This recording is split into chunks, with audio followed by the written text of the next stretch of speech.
my kids, they'll never know who my father is. That's the part that hurts the most. She was awakened by her husband screaming out her name, and he was on fire.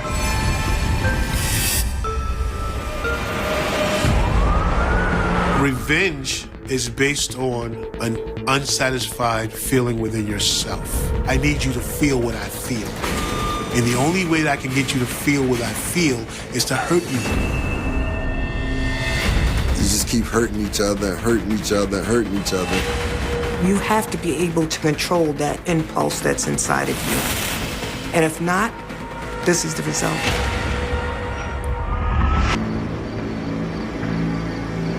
On December 14, 2006, in Newark, Connecticut, 911 operators received a frantic call that there was a fire. When the paramedics and police got there, they found something a little strange, something completely different from what they expected. Rather than a house engulfed in flames, they find a man struggling to back out of the driveway. The victim was observed operating his vehicle, trying to take himself to the hospital. He was in a lot of pain and in shock. He was severely burned over the upper torso of his body. The police didn't understand how this man was even functioning at this point. The burns were terrible. You know, they were from his chest all the way to his knees. He seemed to be delirious and incoherent, but what they could clearly make out, that he said he woke up and he was on fire.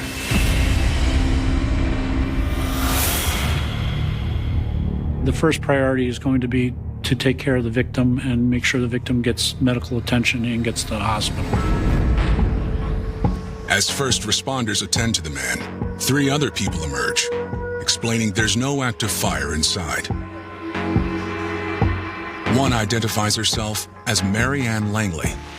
She says the victim is her husband, 55-year-old James Langley. The people with her are her niece and nephew, who live next door with Mary Ann's sister. All 3 are shaken, unsure of what happened, and worried about James.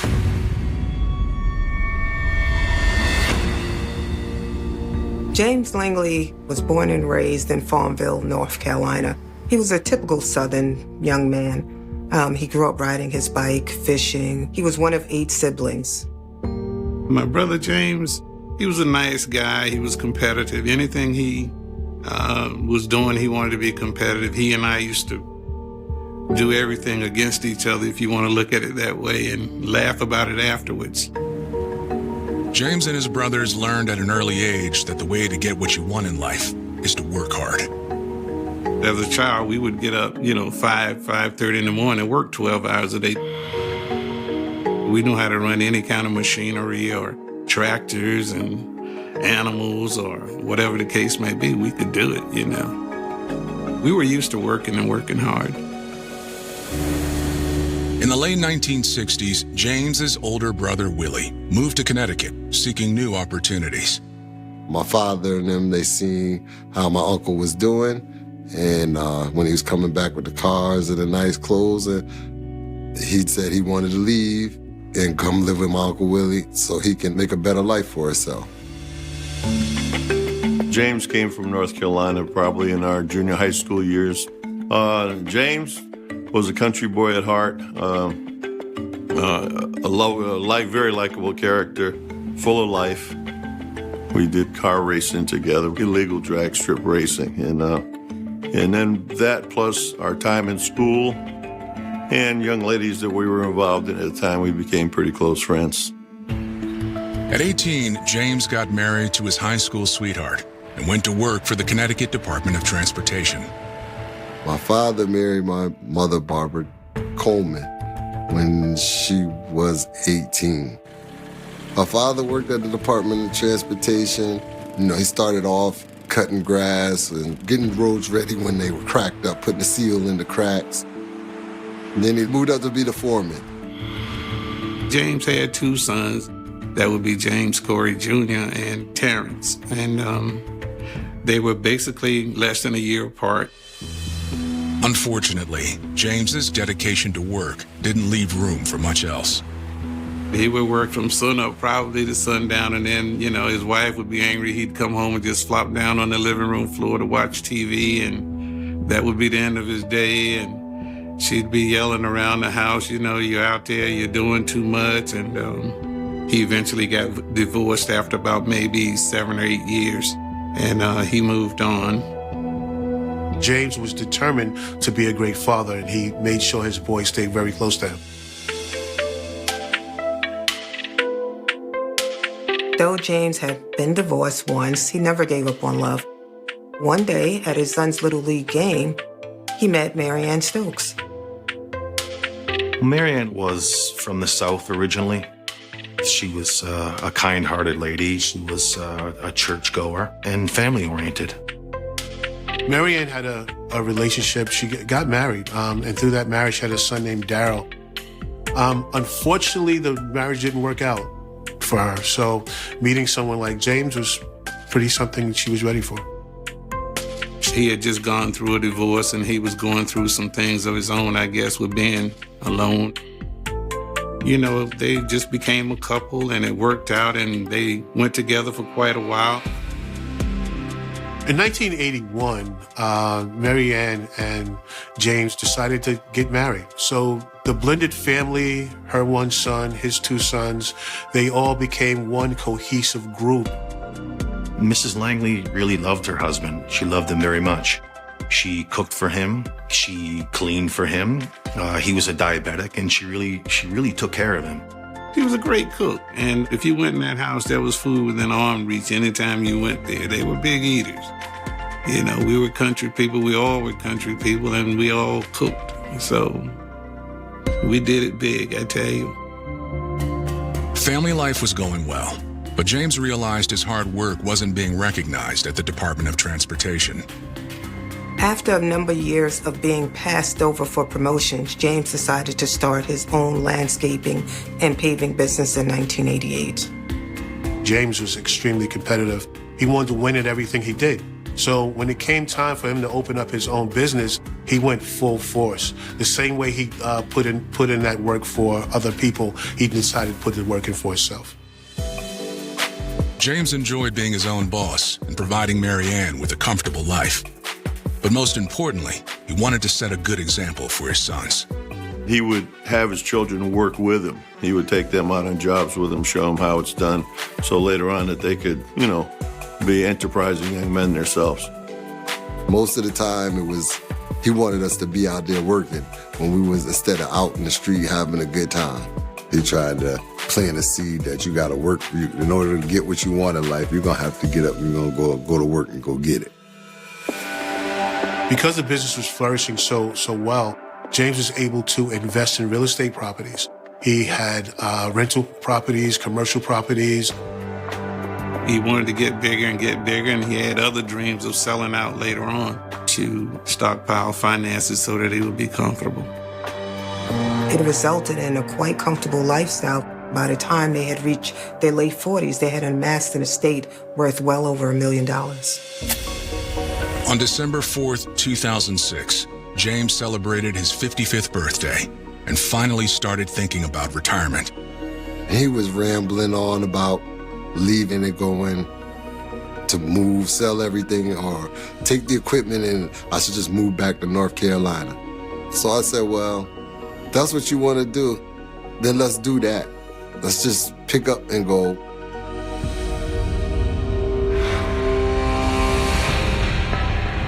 Now, it seems he may never get the chance. 10 days after his birthday, James is rushed to the emergency room, suffering from severe burns.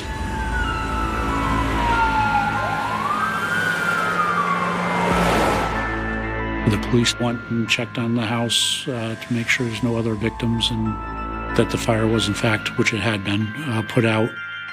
And upon their entering into the residence, they detected a strong odor of gasoline.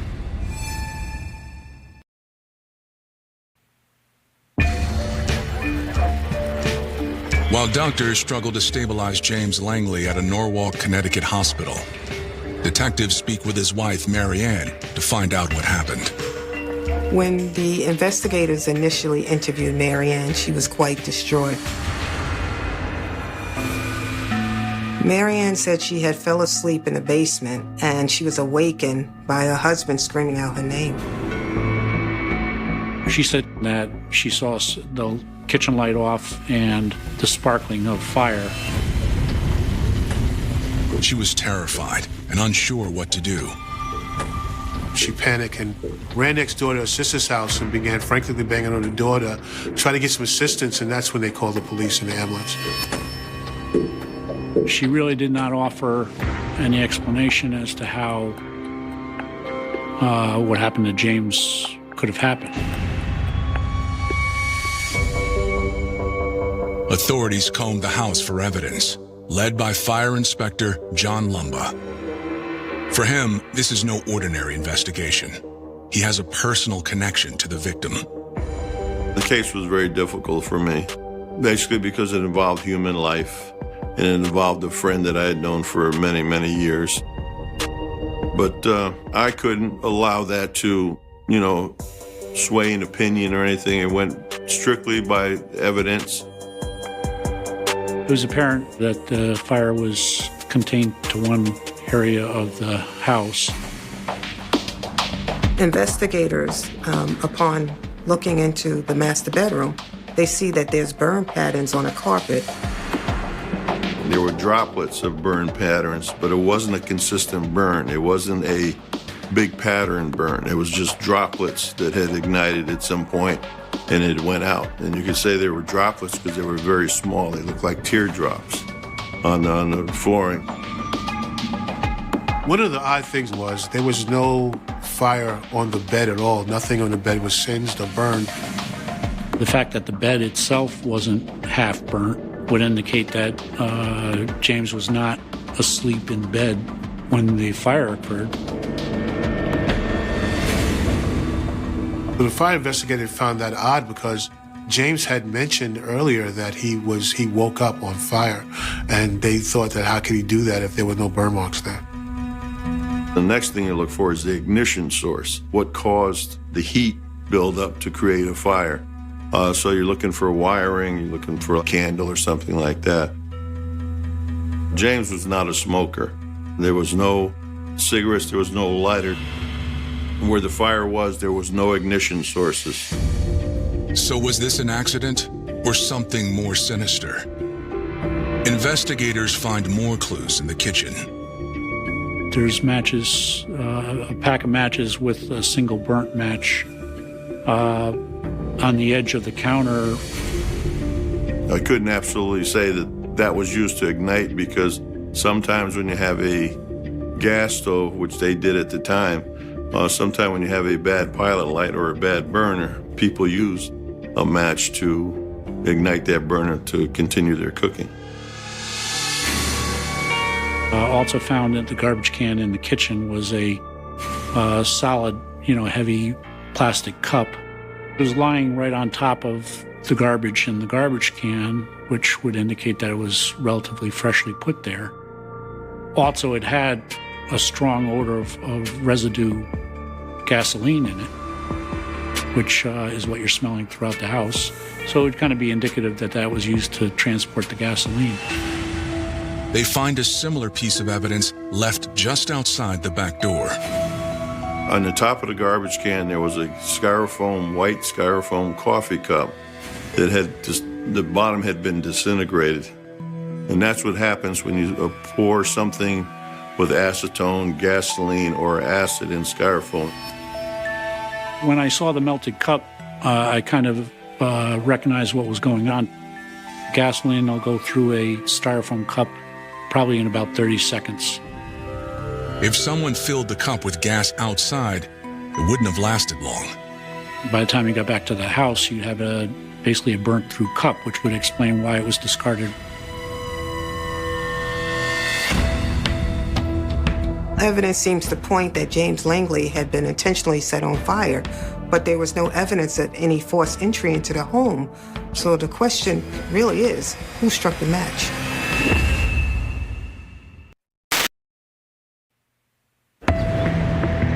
The morning after a fire gravely injures James Langley, investigators still have more questions than answers.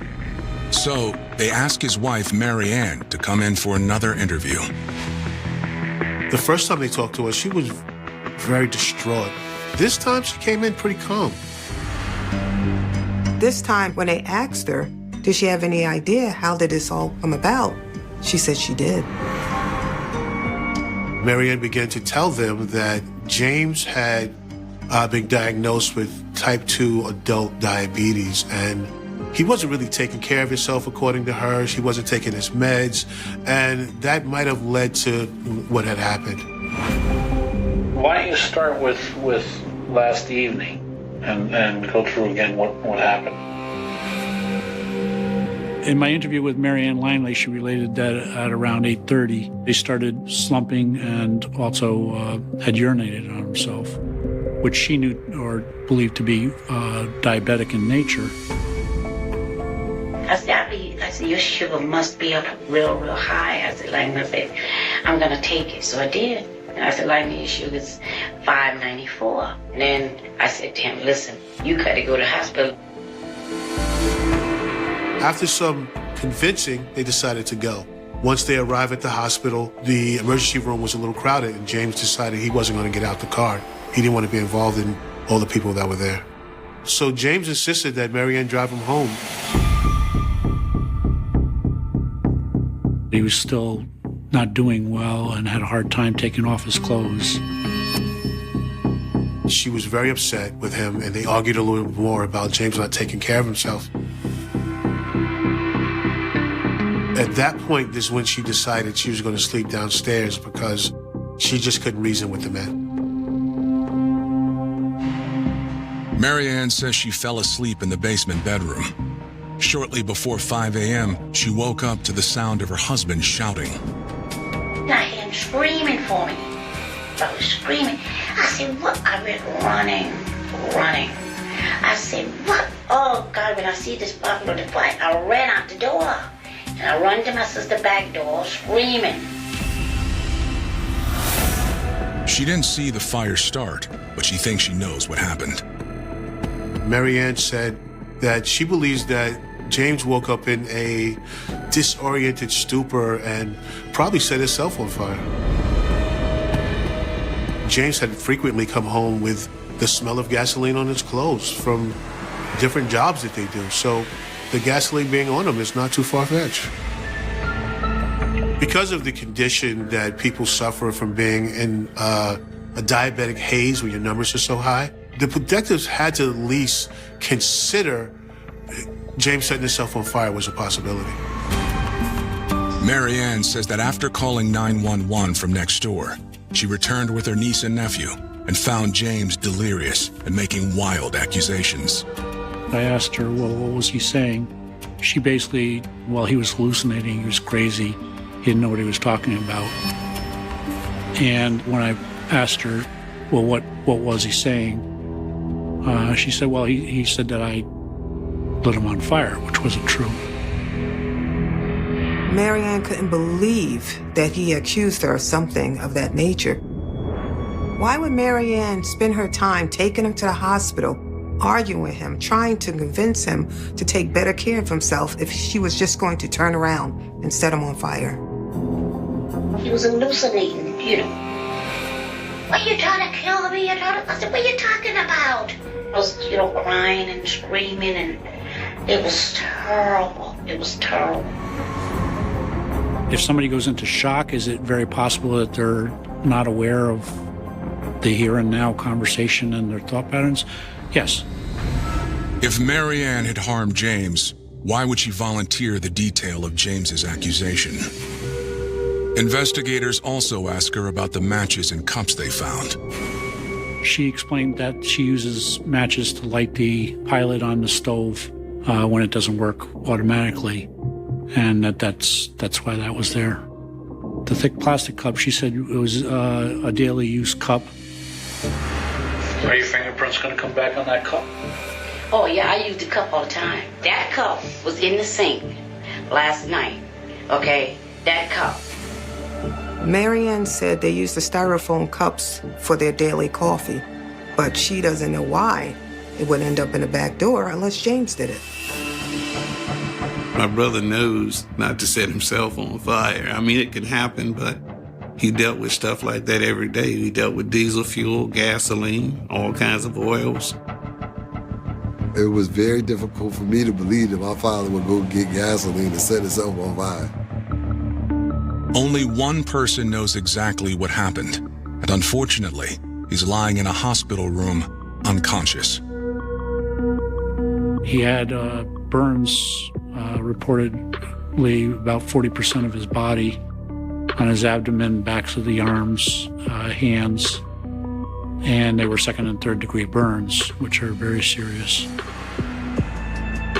When I went to the hospital to see him, they had sedated him so that he wouldn't hurt himself, because he would get delirious, in his sleep from the burns and so forth and so on.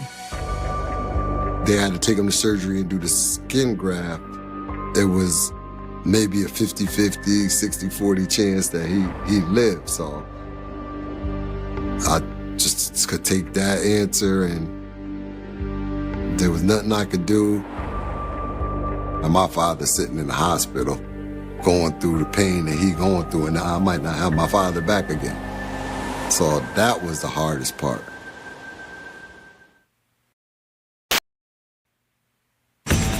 In the days following James Langley's hospitalization, Norwalk police interview the rest of his family, starting with his niece and nephew who lived next door. During the interviews with both of them, they reiterated what Marianne Langley in her interview had alluded to, which is that James was accusing her of lighting him on fire. He says words to the effect that, "I know who did this to me. It was your aunt. She did this to me. She poured the liquid and she lit the match." They tried to explain to him that the ambulance was already on its way and the police had been called. But he was so out of it that he just kind of ran out the door, got into the car, and tried to drive himself. The niece and nephew's story strengthens the theory that James was delirious. James's other statement that night suggests more confusion. He'd already indicated to the police that he woke up and he was on fire. And it's sort of hard to reconcile the fact that somebody can observe his wife pouring liquid on him and lighting a match when he was asleep. Authorities asked the niece and nephew about the couple's relationship and get some surprising information. James and Marianne had continued marital problems. In fact, it was common knowledge that James had an ongoing affair.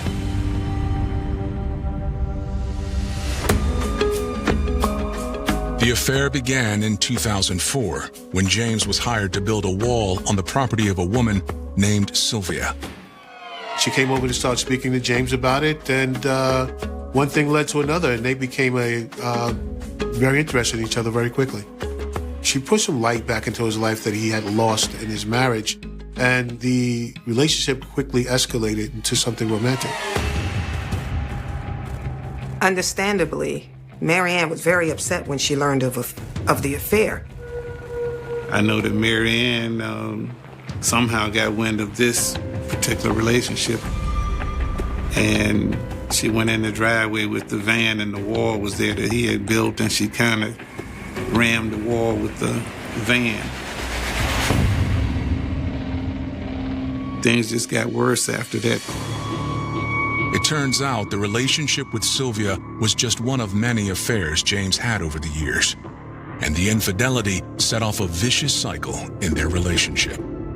He wasn't happy at home, and so, he ran around. He ran around, and she would catch him. And every time she would catch him, they go through a thing for a minute, and then they go stay together. I did hear her rumblings, but she was upset when I come around. I'm gonna leave your father. Okay, fine. If you're gonna leave him, okay, fine. There's nothing I can do about it. About a year before the fire, Mary Ann got fed up. She had had enough. She decided to file for divorce from James. But within a few months of Mary Ann trying to file for divorce, she dropped the divorce proceedings, and Mary Ann came back and said no, she wants to work it out with her husband. On December 20th, 6 days after James went into the hospital, investigators interviewed James's mistress, Sylvia, to get her side of the story.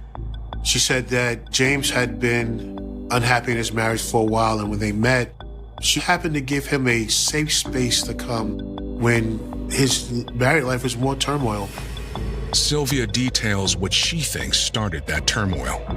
She explained to the investigators that money was really the source of their marital problems. Mary Ann was a kept woman, and kept women are scary because when they're put in a situation where they might lose their lifestyle, they get desperate. They just weren't happy with each other, but he was holding out, she wanted more, and it was like, money is not a big deal if you're not happy. But there's more to Sylvia's story about Mary Ann. She's a heavy gambler, too.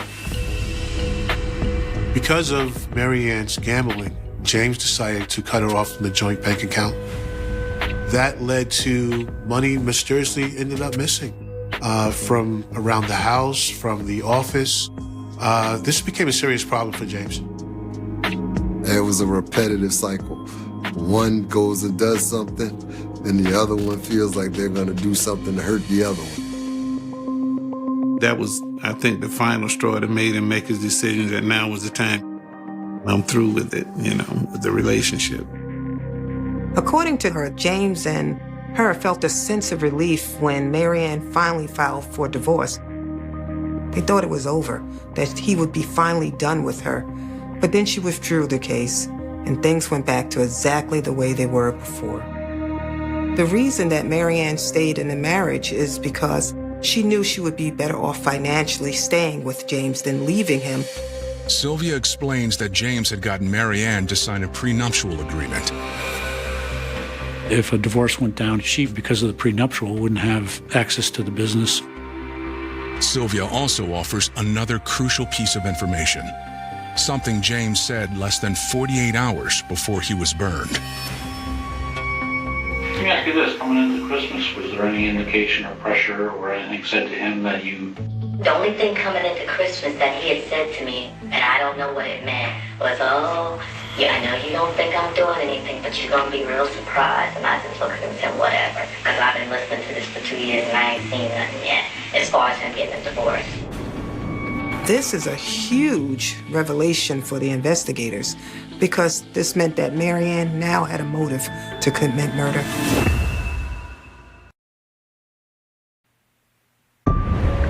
After James Langley was set on fire, the results of an analysis of the burns on his body provide an important piece of the puzzle.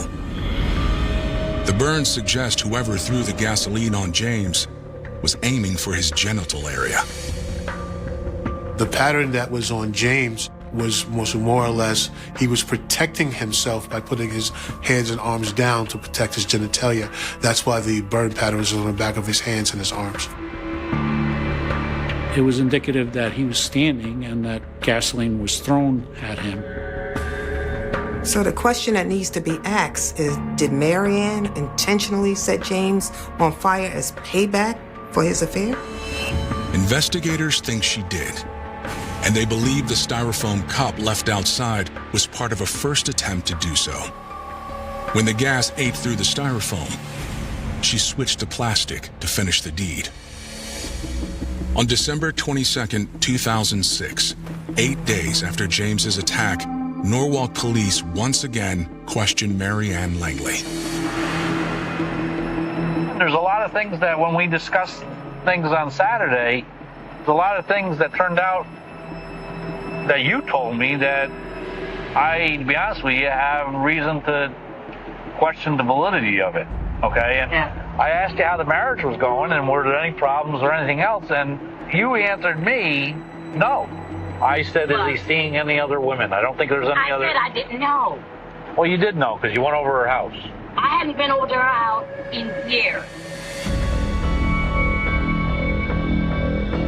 Marianne agrees to take a polygraph test to prove her innocence, but the results are inconclusive. The police officers have no choice but to let her go home. Investigators' best hope for finding out what really happened is to speak with the victim, James Langley. But 12 days after the incident, that hope is dashed. I got a phone call. I need to get to the hospital. I hear Ann crying in the background. So I got in the car and I flew to Bridgeport Hospital. We just stood in the room over top of him for a long time, just staring. James passed away on December 26th at night. He went into cardiac arrest, and they fought furiously to save him. And, I waited out in the hallway, and they was unable to save him. That was the tough point. They just told me that, he fought as long as he could. That happened the day after Christmas. Christmas will never be the same for me. I try to make it the same, but it just won't never be the same. The ruling of the autopsy was that it was a homicide based on the burn patterns and the severity of the burns, the location of the burns. That's when the investigation really went into full force. I didn't want to think it was Ann. I think being around her for 25 years or so, it didn't dawn on me that she could have did such a thing as they were saying that could have happened, There was only two people in the house, her and my father. So at the end of the day, that's the only two people that knew exactly what happened that night. I really believe is that she just wanted to hurt him because he'd been hurting her. Corey has no proof, but in the days following his father's death, he does tell investigators about some suspicious things Marianne has done with the family business. She tells me there is no money, but that's a lie because I just gave her a check for $3,000. But she's not paying you. She hasn't paid. She's paid me once since my father's been gone. Marianne wasn't explaining at all where any of the money was going. We had a rock wall job going and a landscape job going. And next thing you know, we got a phone call saying to bring the bulldozer back. So I was like, what's going on? I'm asking questions. He says, Marianne says, you got to bring all of the machines back to the yard. And she sold the dump truck. He also indicated that Marianne was trying to sell off both the business and the vehicles to the business. In the prenup, she got nothing to do with J&L Lawson. She never did run the business. She just proceeded to sell off assets. Investigators believe that she killed James in order to get control of the money and to get back at him for having an affair. On March 29, 2007, the police finally come knocking on Marianne's door and arrest her for James's murder. She was aware that she was a suspect and going to be arrested. We arrested Marianne Langley at her home without incident. She was taken into custody, brought to headquarters. But some fear it won't be quite as easy to get a conviction. This case is not a simple open and shut case. Hey, somebody poured gasoline on their husband, lit him on fire. There are a lot of things that need to be focused on a lot more carefully.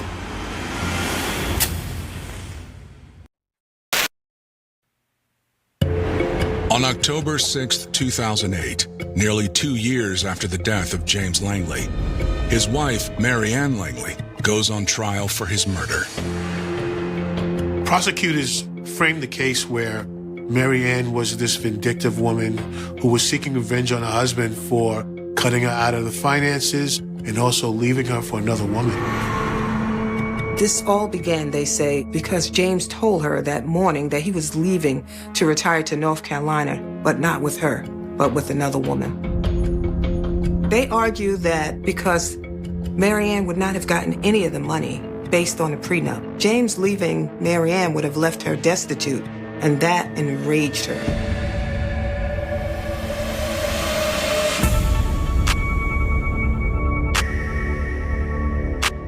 Prosecutors argue that, over the course of 2 decades, Marianne Langley had grown used to an increasingly lavish lifestyle.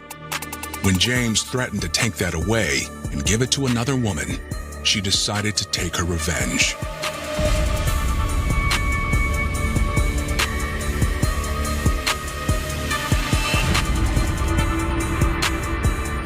And the fact that it seemingly threw the gasoline towards his genitalia speaks volumes.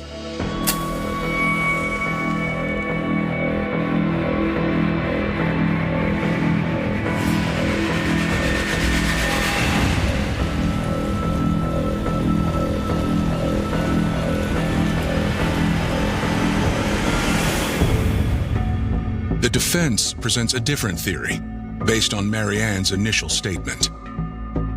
There wasn't any magic science behind this. It was gasoline that clearly was the accelerant in this case. The question has always been, how did it ignite?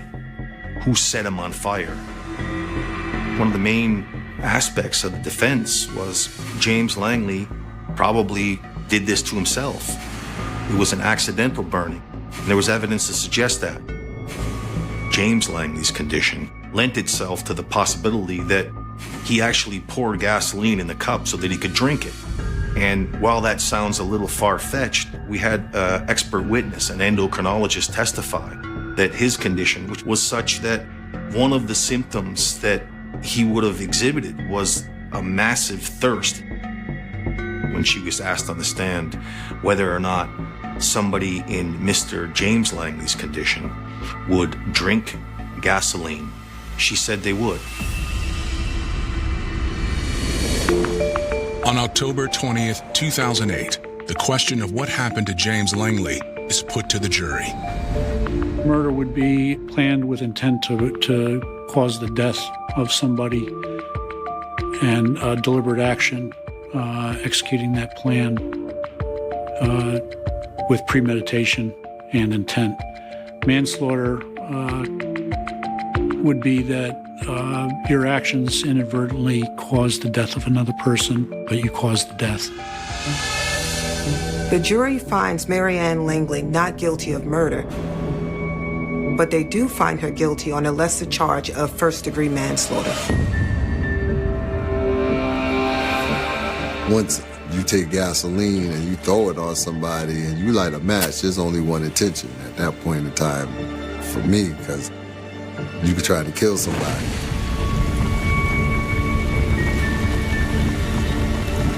She just wanted to hurt him for all the hurt, the pain he put her through.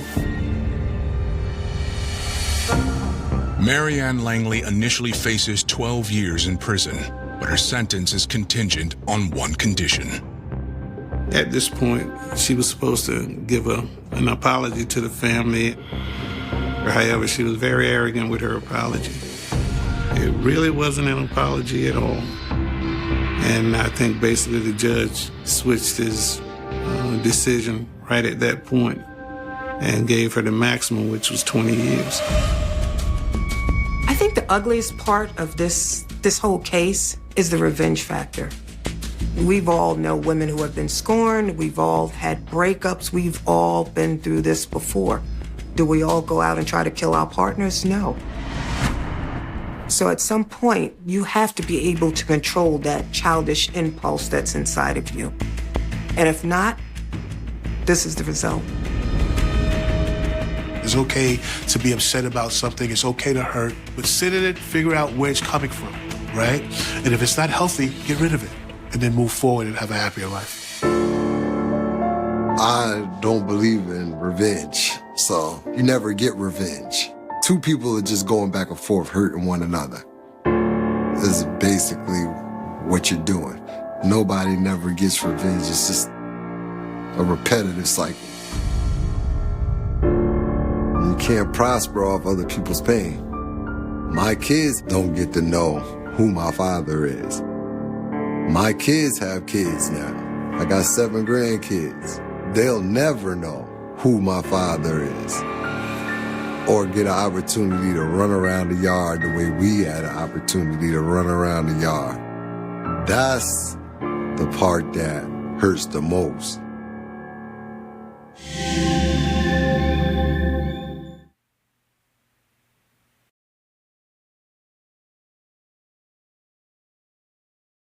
On a cold April morning in rural Ontario, the kind of quiet that feels almost unnatural settles over the farmland near Shedden.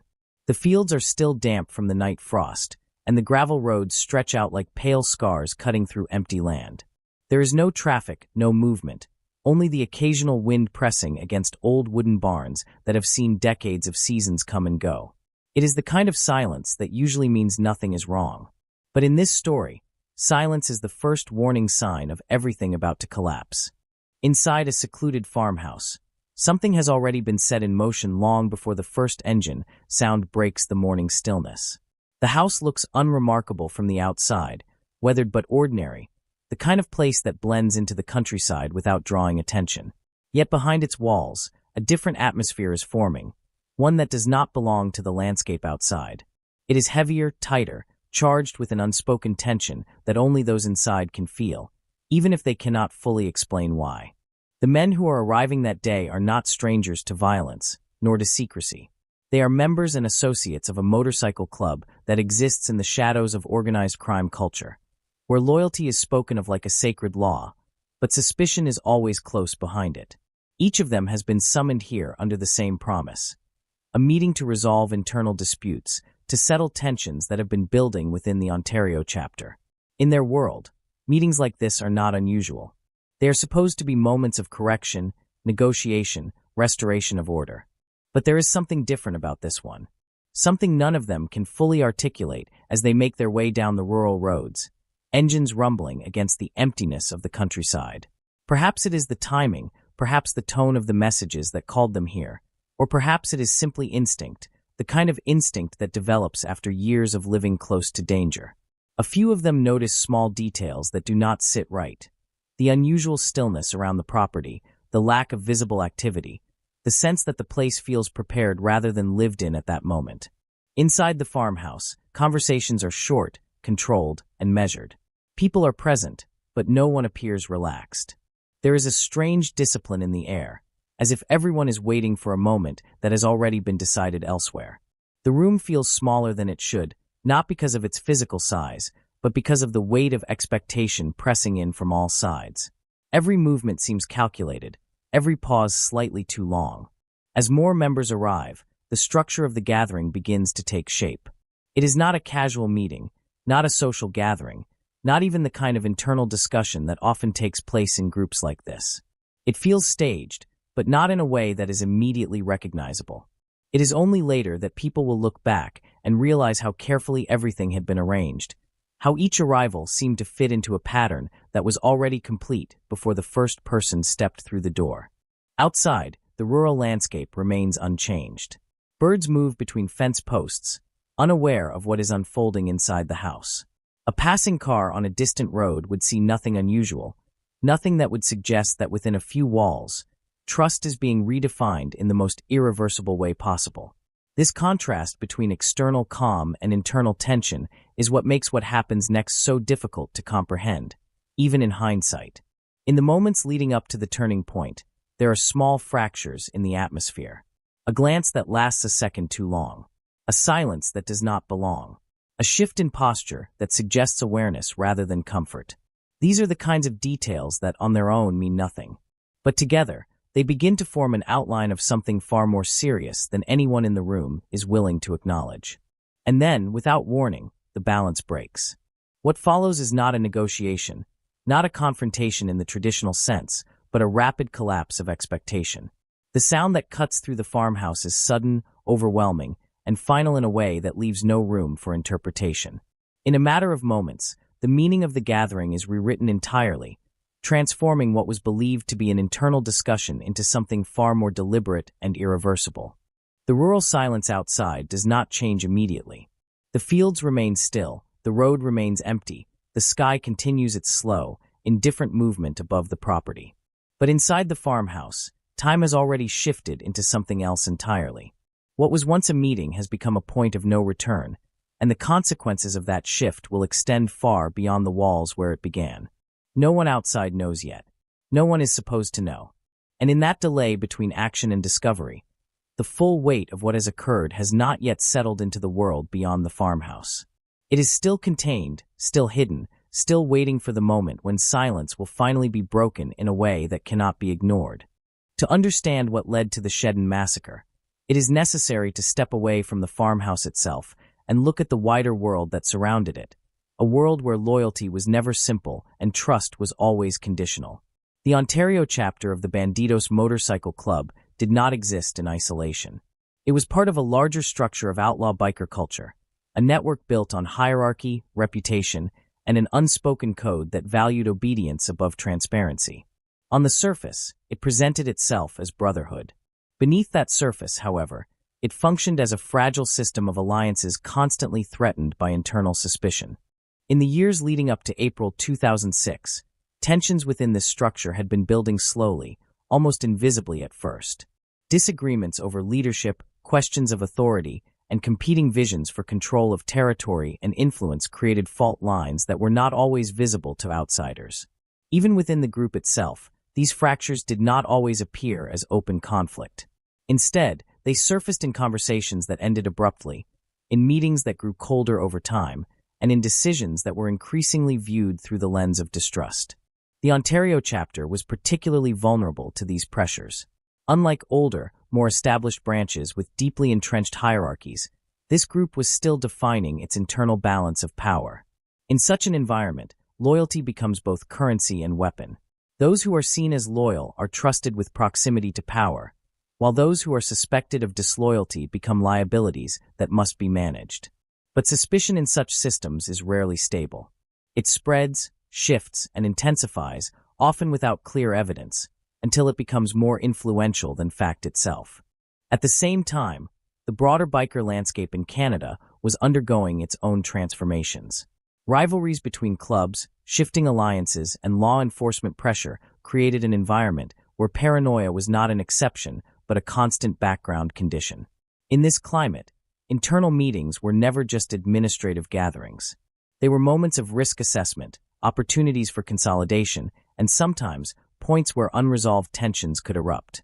The individuals involved in the Ontario chapter were not abstract figures in a criminal network. They were people with histories, relationships, and reputations that had been built over years of interaction. Some had long-standing ties within the organization, while others were more recent additions whose positions were still being evaluated. This mixture of established authority and uncertain membership created an unstable equilibrium, where every interaction carried the potential to reinforce or undermine status. Within this environment, communication took on a double meaning.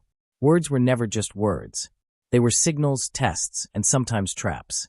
A message inviting someone to a meeting could be interpreted as routine, or it could be read as a summons carrying hidden implications. The ambiguity itself was part of the system. It allowed decisions to remain flexible until the moment they became irreversible. By early 2006, the Ontario chapter was already experiencing internal fragmentation. Certain members questioned the direction of leadership, while others aligned themselves more firmly with emerging power centers. These divisions were not always publicly acknowledged, but they shaped every decision, every gathering, and every interaction. Trust became increasingly conditional, and the idea of unity began to erode under the weight of competing interests. It was within this context that the meeting in Shedden was organized. On the surface, it appeared to be a resolution effort, a structured attempt to address internal disputes before they escalated further. Meetings of this kind were not unusual in biker organizations. They were part of the internal governance system, a way to manage conflict without immediate external exposure. But the effectiveness of such systems depends entirely on the sincerity of participation, and in environments where suspicion is already deeply rooted, sincerity itself becomes difficult to verify. As the date approached, those involved prepared in different ways, each influenced by their own perception of what the meeting represented. Some approached it as a necessary step toward stabilizing the group. Others viewed it with caution, aware that internal politics had become increasingly unpredictable. A few may have sensed that something was fundamentally off, though that sense never fully crystallized into certainty.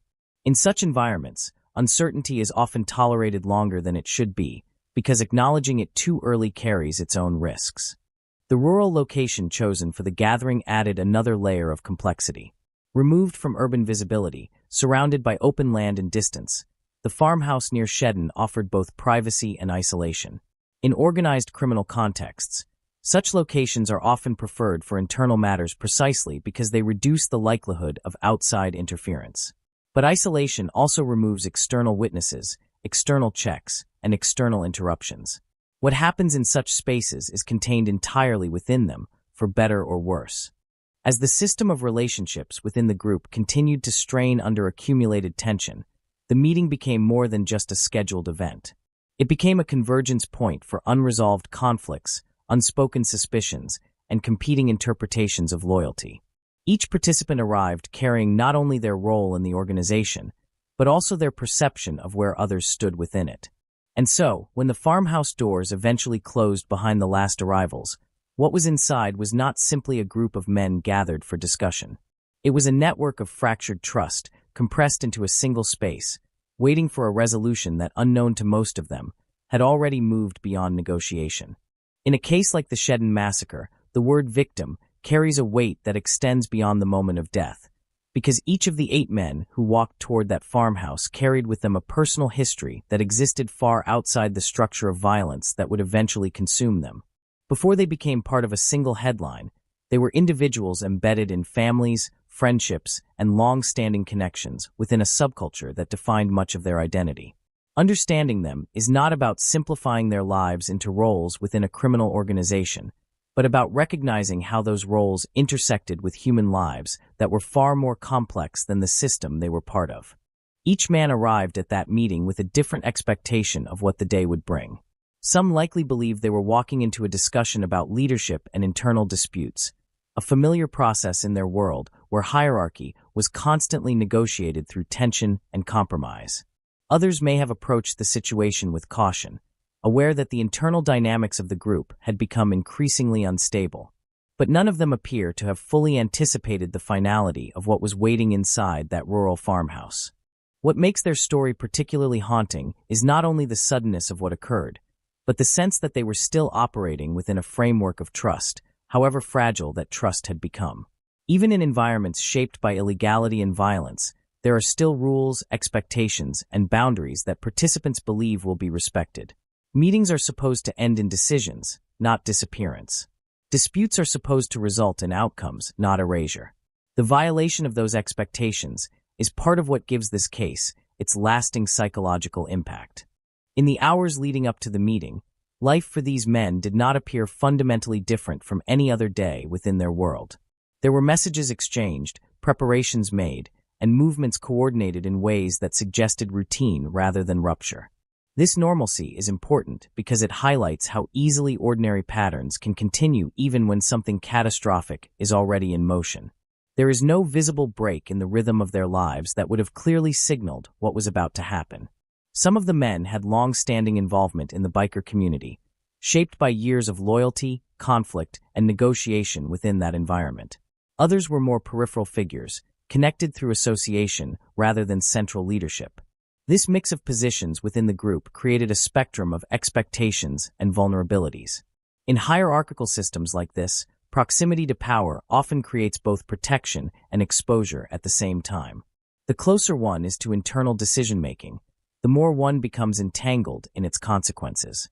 Outside of their roles within the organization, these individuals also existed within ordinary social structures.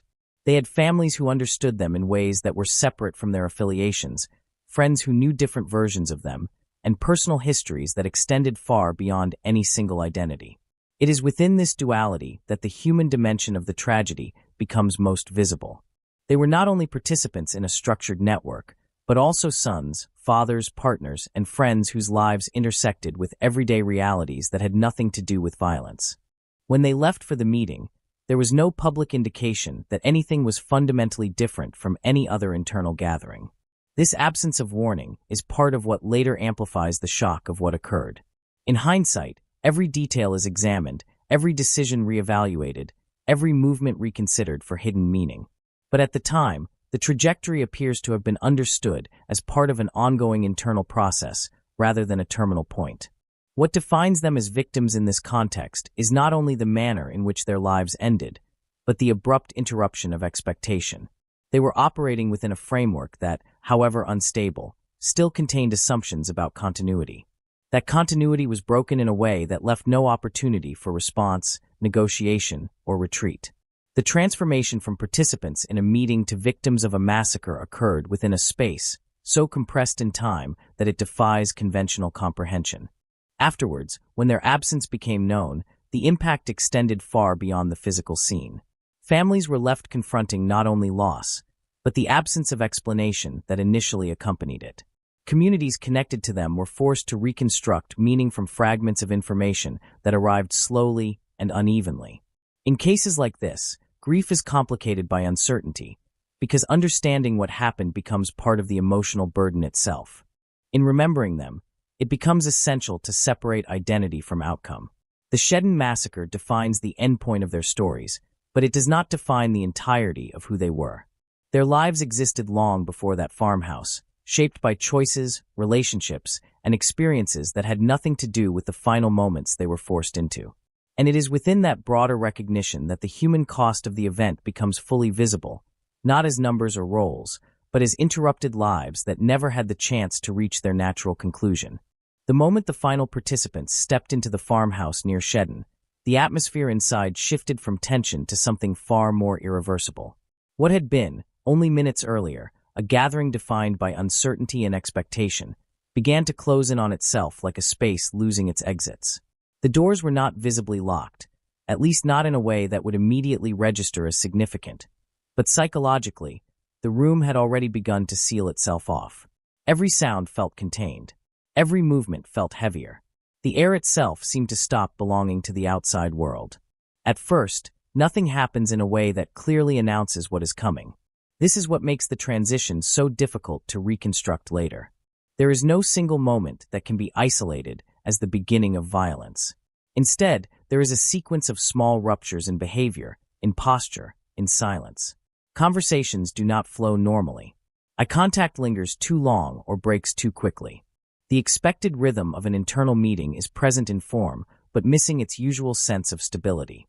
Inside the room, the arrangement of people creates invisible lines of pressure. Those who arrived earlier occupy positions that feel increasingly deliberate in hindsight. Those who enter later are subtly guided into spaces that limit their awareness of the full configuration. It is not chaos. It is something closer to control disguised as routine. The environment itself begins to function like a closed system, where each individual presence contributes to a structure that no one fully understands until it is too late. Then comes the shift that cannot be ignored. The sound that breaks the fragile surface of the meeting does not feel like part of any negotiation. It is abrupt, final, and completely incompatible with the expectation of resolution. In that instant, the meaning of the gathering collapses. What was supposed to be dialogue becomes something else entirely, something that no longer contains the possibility of return to its previous state. The human mind, even in moments of extreme danger, often tries to search for alternative explanations in the first seconds. But here, there is no ambiguity that survives long enough to be interpreted differently. The space inside the farmhouse reacts instantly in ways that are both physical and psychological. Bodies move not as coordinated groups, but as isolated responses to shock. The idea of hierarchy, which had defined the group outside this moment, becomes irrelevant within seconds. What remains is instinct, but even instinct is overwhelmed by the speed of what unfolds. The environment that once held structure now holds only fragmentation. What makes this moment particularly difficult to fully comprehend is the compression of time. Events that would normally unfold across minutes or longer appear to occur almost simultaneously. Perception narrows. Awareness becomes selective. The mind records fragments rather than sequences. Later reconstruction depends entirely on those fragments, which arrive incomplete and disordered. Within this collapse of structure, the farmhouse itself becomes an unwilling container for irreversible change. Walls that had once defined a rural domestic space now enclose something entirely different. The contrast between the ordinary exterior and the extraordinary internal rupture becomes one of the defining psychological elements of the case. Nothing about the building changes physically in that moment, yet its meaning is transformed completely. Outside, the rural landscape remains unchanged. The fields continue their stillness. The distance between structures creates the same sense of isolation it always has. There is no immediate signal that anything within the farmhouse has altered the course of multiple lives in a single instant. This separation between internal catastrophe and external continuity is part of what delays awareness beyond the scene itself. Inside, however, the situation has already moved beyond recognition. The initial moment of rupture gives way to a sequence of actions that unfold with increasing finality. Communication, in any normal sense, is no longer possible. What remains is motion without negotiation, consequence without reversal. The meeting, as it was understood only moments earlier, no longer exists in any functional form. When the sequence finally ends, what is left behind is not immediately processed as an event with meaning. It is instead a scene that resists comprehension, even for those who will later analyze it in detail. The transition from expectation to collapse has been so rapid that the mind struggles to assign narrative structure to what occurred. And it is in that struggle that the true scale of the incident begins to emerge, not as a single act, but as the complete destruction of a situation that had, until that moment, still carried the illusion of negotiation. The first call to authorities does not immediately reveal the full gravity of what has occurred near Shedden. In cases like this, information rarely arrives in a clear, structured form. It comes instead as fragments, hesitation, and uncertainty. What is reported at first is not a massacre, not a coordinated act of internal execution, but the absence of expected communication and the suspicion that something inside the rural property has gone wrong. Even the language used in those early moments reflects uncertainty, as if those making the call are still trying to decide whether what they fear is real or imagined. When officers are dispatched toward the farmhouse, the drive itself becomes part of the transition from normal enforcement routine into something far less familiar. The roads leading into rural Ontario do not offer visual clues of what is waiting ahead. Fields stretch outward without interruption, fences mark long boundaries, and isolated structures appear and disappear in the distance. Nothing about the environment prepares them for what they are about to encounter. It is only when they arrive that the difference between expectation and reality becomes impossible to ignore. At the property, the first observation is deceptively ordinary. There is no immediate external sign of a large-scale violent incident. The farmhouse stands in place as it did before, unchanged in its physical appearance. This absence of visible disturbance initially complicates interpretation. In law enforcement training, scenes often present themselves with early indicators: forced entry, visible struggle, environmental disruption. Here, those indicators are either absent or not immediately visible from outside the structure. As officers move closer and begin assessing the perimeter, the lack of external evidence does not provide reassurance. Instead, it creates a different kind of tension, the kind that arises when expectation and observation do not align. The silence around the property feels heavier than normal rural quiet. There is a difference between emptiness and absence, and in this moment, the difference becomes significant even if it cannot yet be fully explained. When entry is eventually made, the interior of the farmhouse begins to reveal itself in layers rather than all at once. The first impression is disorganization, objects placed or left in a way that disrupts normal spatial understanding. But as the investigation team moves further inside, the nature of that disorganization begins to take on a different meaning. It is not simply clutter or disorder. It is something that feels as if it has been created in response to urgency, movement, and rapid change within a confined space. The deeper they go into the property, the more the environment shifts from ordinary residential space into something that resists immediate categorization. Rooms that should feel familiar instead feel staged in a way that does not align with domestic life.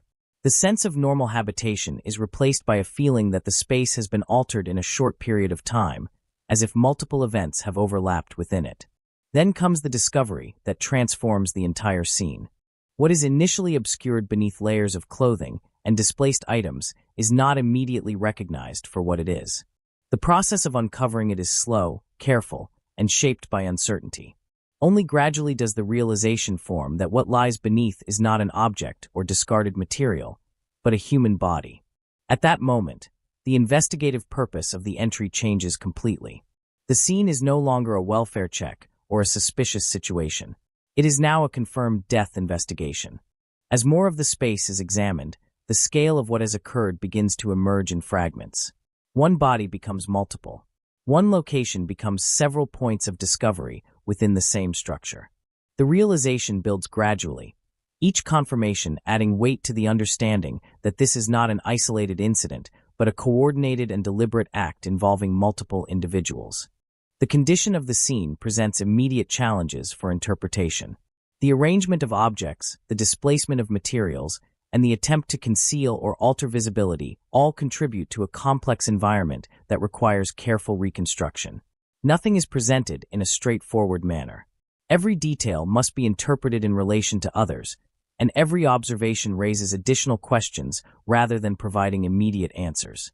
Outside the farmhouse, additional officers begin to secure the perimeter as the internal discovery escalates. The rural environment remains unchanged, but its relationship to the property has fundamentally shifted. What was once an isolated structure in a quiet area is now the center of a large-scale criminal investigation. The contrast between external calm and internal severity becomes more pronounced as information is communicated outward. One of the earliest and most pressing concerns is the identity of those who are missing from the immediate scene. It quickly becomes clear that not all individuals expected to be present at the meeting are accounted for in a way that aligns with normal outcomes. This absence raises urgent questions about movement, timing, and what may have occurred in the moments immediately following the initial rupture inside the farmhouse. Investigators begin to reconstruct the timeline not from a single narrative, but from scattered indicators. The positioning of objects, the condition of the interior, and the lack of conventional signs of escape or struggle beyond the immediate structure. Each detail becomes part of a larger attempt to understand not only what happened, but how quickly it unfolded and how systematically it may have been carried out. At this stage, certainty is still limited. What exists instead is a growing recognition that the event inside the farmhouse was not spontaneous chaos, but something that requires deeper analysis to fully comprehend. The discovery has shifted the investigation from suspicion to confirmation, but it has also opened a much larger set of questions that cannot yet be answered. In the hours and days following the discovery at the farmhouse near Shedden, the investigation enters a phase defined less by immediate answers and more by fragmentation. The scene has already established the severity of what occurred, but understanding responsibility requires moving beyond the physical location and into the unstable network of relationships that led there.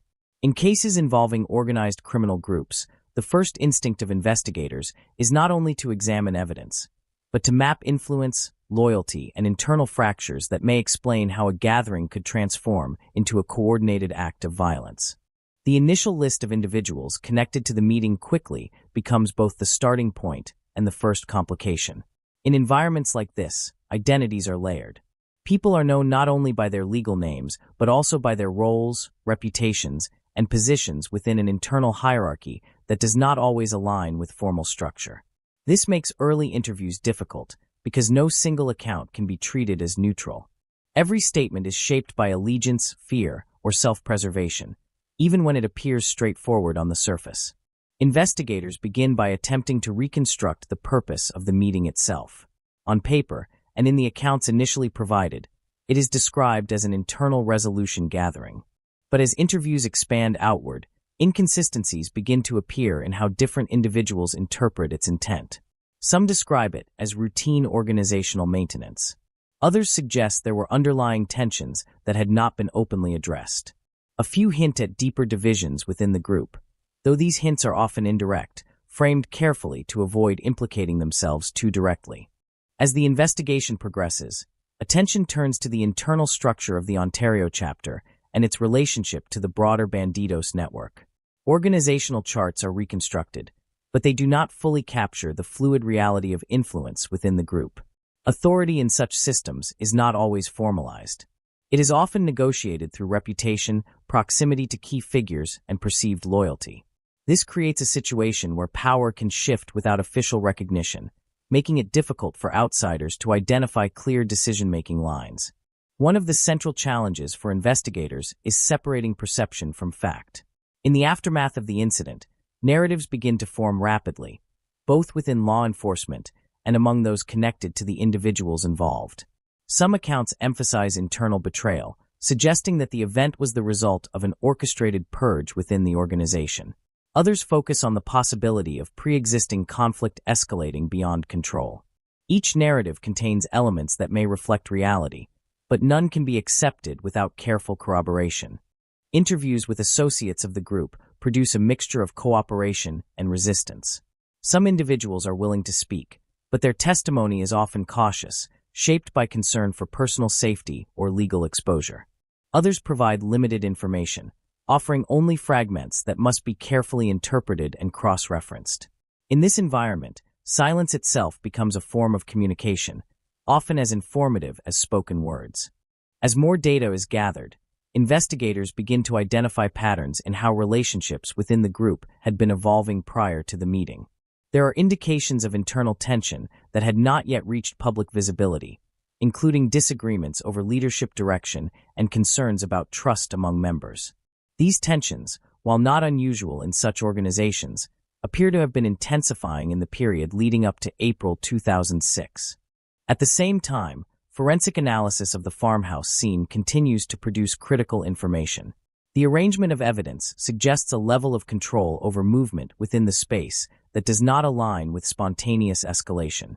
The positioning of individuals, the sequence of events inferred from physical evidence, and the absence of indicators consistent with defensive struggle in multiple locations all contribute to a growing hypothesis that the incident unfolded in a highly coordinated manner.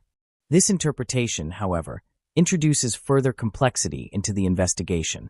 Coordination implies planning, and planning raises questions about who had knowledge of intent prior to the meeting.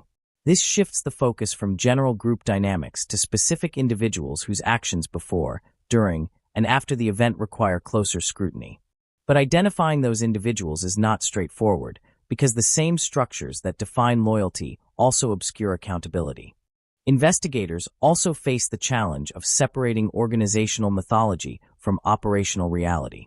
Within biker culture, narratives of loyalty, betrayal, and internal justice are often shaped by symbolic language that does not always correspond to verifiable events. This makes it difficult to determine whether statements reflect actual occurrences or constructed interpretations designed to protect reputations or influence perception. As the investigation deepens, certain individuals emerge as focal points of interest based on their proximity to decision-making processes within the group. However, proximity alone does not establish responsibility. It only establishes relevance. Each connection must be examined in detail, with attention to timing, communication, and movement around the period of the meeting. This process is slow, methodical, and often inconclusive in its early stages. Meanwhile, the absence of survivors from the immediate incident creates a significant evidentiary gap. Without first-hand accounts from within the farmhouse, reconstruction depends entirely on physical evidence and external testimony. This limitation forces investigators to rely heavily on indirect indicators, which must be carefully interpreted to avoid premature conclusions. As days turn into weeks, the investigation becomes less about identifying a single narrative and more about assembling a network of partial truths. Each new piece of information clarifies one aspect of the event while simultaneously complicating another. The case begins to take shape not as a linear sequence of actions, but as a convergence of decisions, tensions, and relationships that culminated in a single irreversible moment. By the end of this phase, one reality becomes increasingly clear even if its details remain unresolved. The Shedden massacre was not an isolated act disconnected from context, but the endpoint of a system under internal strain. Understanding how that system functioned, and how it ultimately failed, becomes the central challenge that will guide the investigation forward. As the investigation moves beyond its earliest phase, what begins to emerge is not a single decisive clue, but a convergence of smaller, increasingly difficult to ignore inconsistencies. In cases involving organized groups, breakthroughs rarely arrive as dramatic revelations. They tend to form gradually, through the accumulation of detail that eventually becomes too structured to dismiss as coincidence. The Shedden case follows this pattern, where the turning point is not marked by a moment of discovery alone, but by the realization that the internal narrative being constructed by the group does not align with the physical and behavioral evidence collected from multiple sources. One of the earliest shifts occurs when investigators begin to closely examine communication patterns leading up to the meeting. The timing, tone, and structure of messages associated with the gathering reveal subtle deviations from what would typically be expected in a routine internal discussion. There is a controlled precision in how information was distributed, a lack of open negotiation, and a narrowing of participants that gradually becomes more apparent when mapped against normal organizational behavior. These patterns, when viewed in isolation, might not appear decisive. But when layered together, they begin to suggest intent rather than improvisation. At the same time, forensic reconstruction of the farmhouse timeline provides another critical dimension. By analyzing the sequence of events inferred from physical evidence, investigators begin to identify a structure that does not match the spontaneous breakdown of an argument or uncontrolled escalation. Instead, the arrangement of outcomes inside the property suggests a sequence that is contained, directed, and executed within a compressed time frame. This does not yet explain motive or authorship, but it significantly narrows the range of plausible interpretations. As these two investigative streams begin to intersect, communication analysis and forensic reconstruction reinforce each other in unexpected ways. What appears in one dataset as a behavioral anomaly becomes in another a structural consistency. This convergence is what begins to shift the case from uncertainty toward direction. It is not a single piece of evidence that transforms the investigation, but the alignment of multiple independent observations pointing toward a similar conclusion. Parallel to this development, investigators intensify their efforts to understand the internal hierarchy of the Ontario chapter in greater detail. Interviews that previously seemed fragmented begin to reveal overlapping references to specific individuals who occupied central positions within decision-making processes. These references are often indirect, embedded in anecdotal accounts or cautious statements, but they form a pattern that cannot be easily ignored. When mapped together, they begin to outline a network of influence that appears to extend beyond formal titles or recognized roles. This mapping process is critical because it allows investigators to move from general suspicion to focused analysis. In organized groups, responsibility is rarely distributed evenly. Instead, it tends to cluster around individuals who either initiate decisions or facilitate their execution. Identifying these clusters requires careful separation of perception from action, which is often complicated by the protective instincts of those being interviewed. People close to the organization frequently speak in coded language or partial truths, not necessarily to mislead, but to minimize exposure. As the investigation refines its focus, attention also turns to post-incident behavior. In many cases, what happens after an event can be as revealing as what occurred during it. Movements, communications, and attempts to manage information flow become critical indicators of awareness and involvement. In the Shedden case, investigators identify actions that suggest coordination beyond the immediate time frame of the farmhouse event. These actions, when placed alongside earlier evidence, begin to form a broader picture of premeditation and containment. Another important development arises from inconsistencies in initial explanations provided within the broader network. Statements that once appeared plausible begin to show contradictions when compared across different sources. Small details regarding timing, presence, and sequence do not align consistently, and these discrepancies accumulate over time. While none of them individually establish definitive proof, collectively they erode the stability of alternative narratives that had initially been considered. This erosion is what ultimately creates the conditions for a breakthrough. It is not that a single truth suddenly becomes visible, but that competing explanations begin to fail under sustained scrutiny. As gaps widen between claims and evidence, investigators are left with fewer viable interpretations of what occurred inside the farmhouse and how it was orchestrated. At this stage, attention narrows toward the possibility that the meeting itself was not what it appeared to be on the surface. Rather than functioning as a neutral forum for dispute resolution, it begins to appear increasingly as a controlled environment in which outcomes were predetermined. This interpretation, however, must still be tested against legal standards of proof, requiring corroboration through independent and verifiable sources. The breakthrough, when it finally begins to take shape, is therefore not a sudden revelation, but a structural shift in understanding. It is the moment when scattered evidence, behavioral inconsistencies, and forensic reconstruction begin to align in a way that reduces ambiguity and increases interpretive certainty. In investigative terms, it marks the transition from hypothesis building to evidentiary consolidation. Yet even as this shift occurs, investigators remain cautious. Experience in similar cases has shown that early convergence can sometimes be misleading if not rigorously tested. As a result, every emerging conclusion is subjected to repeated verification, ensuring that the structure being built is resilient enough to withstand legal scrutiny. This discipline slows the pace of resolution, but it is essential in ensuring that the eventual outcome is grounded in evidence rather than inference. By the end of this phase, the case is no longer defined by uncertainty about whether the incident was intentional, but by increasingly specific questions about how it was organized and who occupied which roles within it. The focus has shifted from possibility to structure, and in that shift lies the true breakthrough: the transformation of a chaotic scene into a reconstructible sequence of decisions.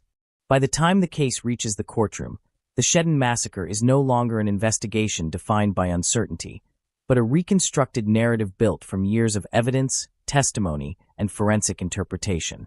Yet even with that structure in place, the courtroom itself becomes a different kind of battlefield, one where truth is no longer assembled in silence through analysis, but contested openly through language, persuasion, and interpretation. Every detail that had been carefully gathered during the investigation is now subjected to a different pressure: the pressure of legal standards, defense strategy, and the unpredictability of human perception under oath. The courtroom is not simply a place where facts are presented.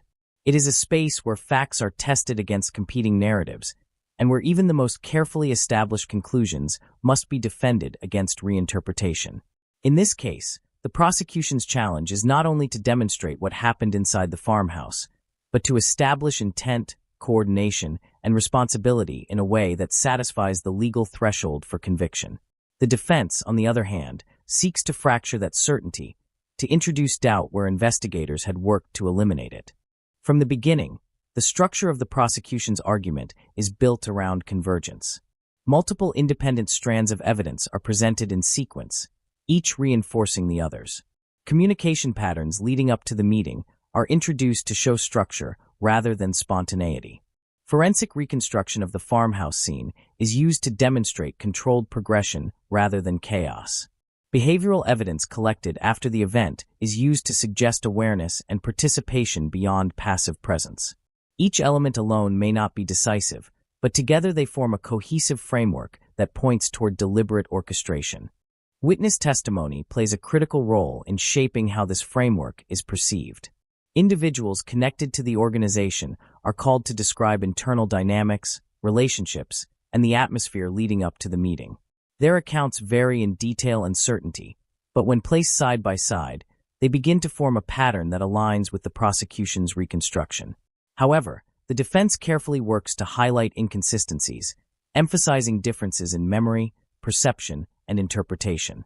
In doing so, they attempt to reintroduce fragmentation into what has been presented as a coherent sequence. The defense strategy does not rely on denying that violence occurred. Instead, it focuses on challenging the interpretation of intent and structure. They argue that the environment within the group was unstable, that tensions were high, and that what occurred inside the farmhouse may have been the result of rapid escalation rather than premeditated coordination. This framing is designed to shift the jury's perception from calculated action to chaotic breakdown, a distinction that carries significant legal implications. As the trial progresses, forensic evidence becomes a central point of contention. The prosecution presents detailed reconstruction of spatial relationships, timing, and sequence, emphasizing how the physical evidence suggests a controlled environment rather than spontaneous disorder. The defense, however, questions the interpretation of that same evidence, suggesting alternative explanations for positioning and sequence. This creates a dynamic in which the same facts are not disputed, but their meaning is actively contested. What makes this phase particularly complex is the psychological dimension of interpretation.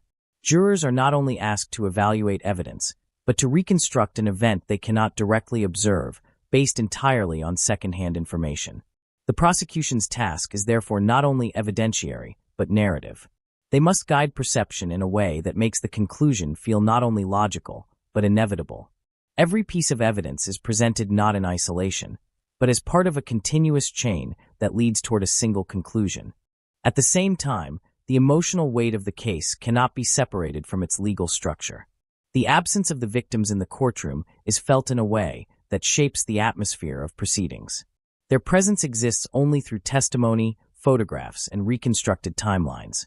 This absence creates a silence that both sides must navigate carefully, because it influences how evidence is received, even when it is presented in strictly factual terms. As closing arguments approach, the courtroom becomes increasingly focused. The prosecution returns to the central theme of convergence, emphasizing that the strength of the case lies not in any single piece of evidence, but in the alignment of all pieces toward a consistent explanation. They argue that randomness cannot account for the structured nature of the events, and that the level of coordination implied by the evidence exceeds what could reasonably be attributed to spontaneous conflict. The defense, in turn, urges caution, reminding the jury that certainty must be measured against the possibility of alternative interpretation. They emphasize the importance of avoiding conclusions that extend beyond what can be definitively proven, framing doubt not as absence of understanding, but as a necessary safeguard within the legal system. When the jury finally retires to deliberate, the courtroom does not immediately shift into closure.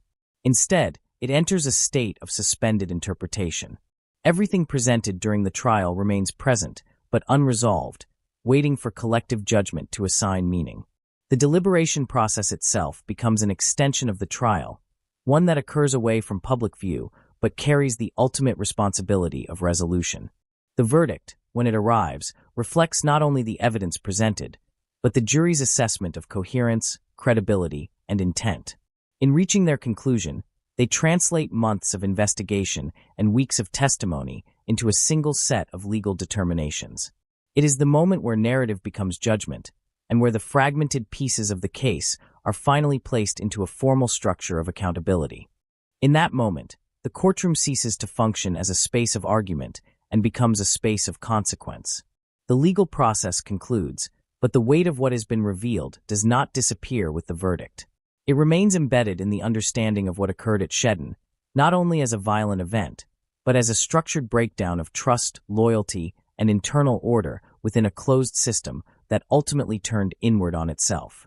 After the courtroom falls silent and the formal language of verdicts and sentencing has been spoken, what remains of the Shedden massacre is no longer contained within the boundaries of a single investigation or trial.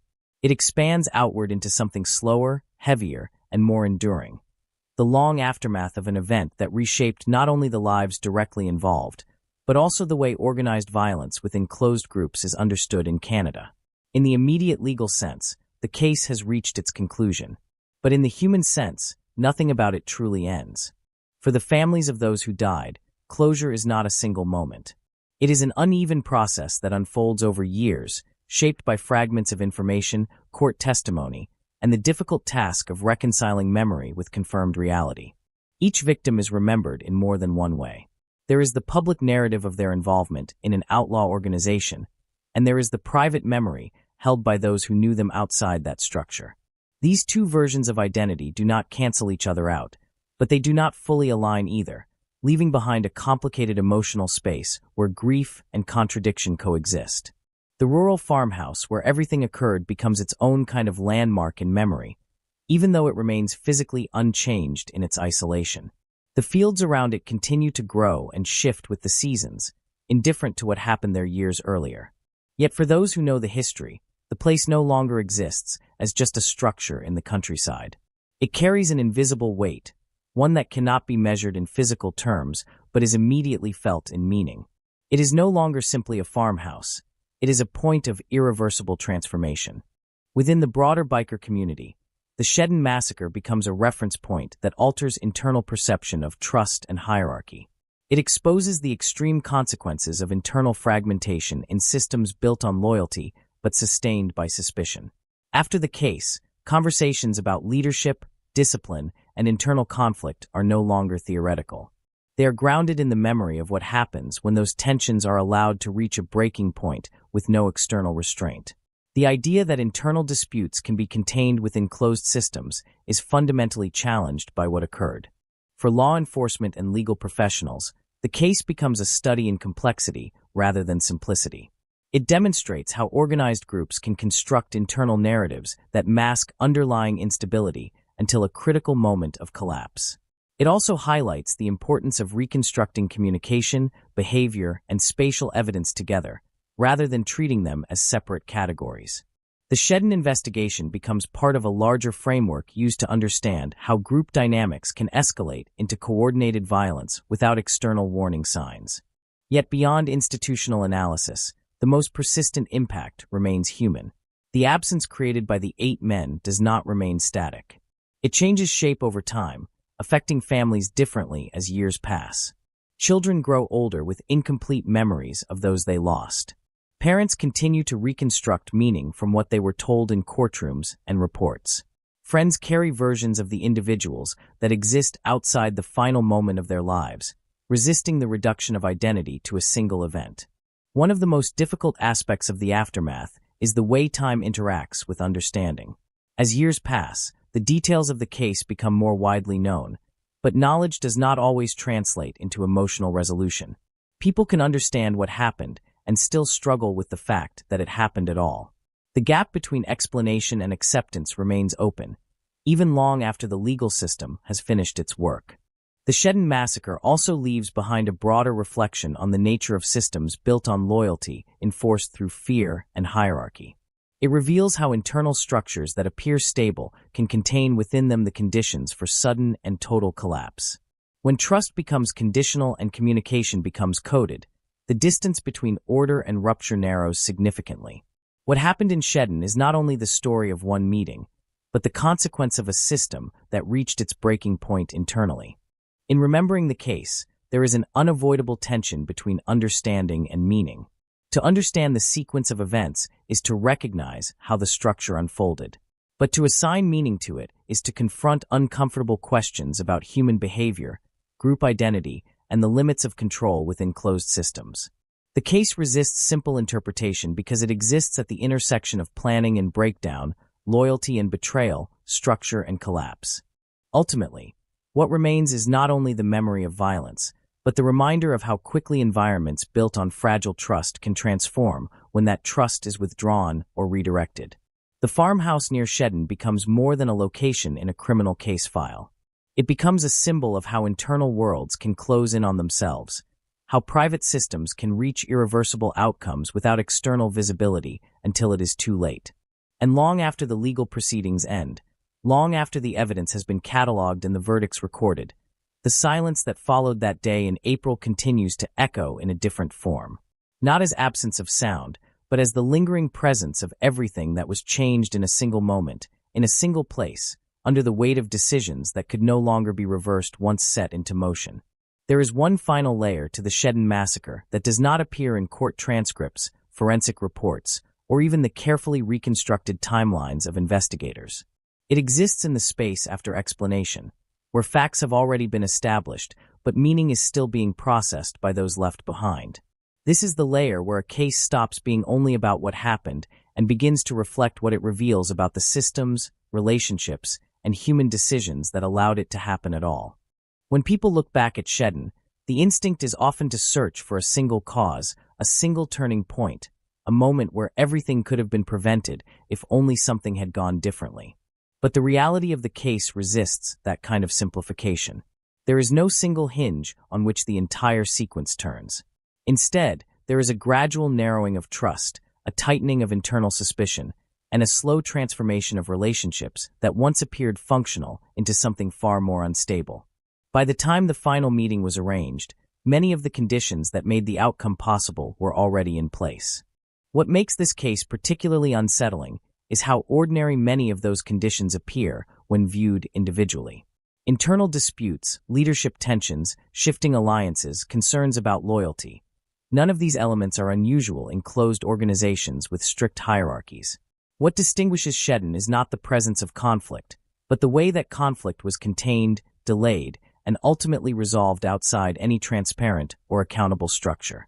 The absence of external intervention allowed internal pressures to build without release until they reached a point of irreversible collapse. Another aspect that continues to resonate is the contrast between appearance and reality. From the outside, the individuals involved could be interpreted through simplified categories. Members of an outlaw motorcycle club, participants in organized criminal activity, figures operating within a subculture defined by its own rules. But those categories do not fully capture the complexity of their interactions or the shifting nature of their internal relationships. Within the group, roles were not static. Loyalty was not absolute. Trust was not permanent. Everything existed in a state of negotiation, even when that negotiation was unspoken. The Shedden massacre forces a confrontation with the limits of visibility in investigative work. Even with extensive evidence, detailed forensic reconstruction, and multiple testimonies, there remains a boundary beyond which certainty becomes interpretive rather than absolute.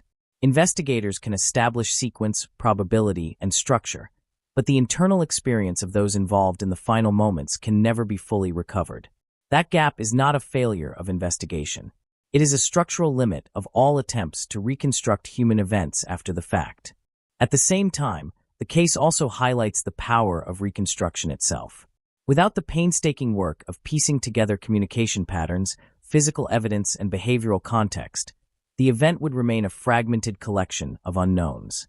Reconstruction does not eliminate ambiguity, but it organizes it, allowing a coherent narrative to emerge from what would otherwise remain disconnected points in time.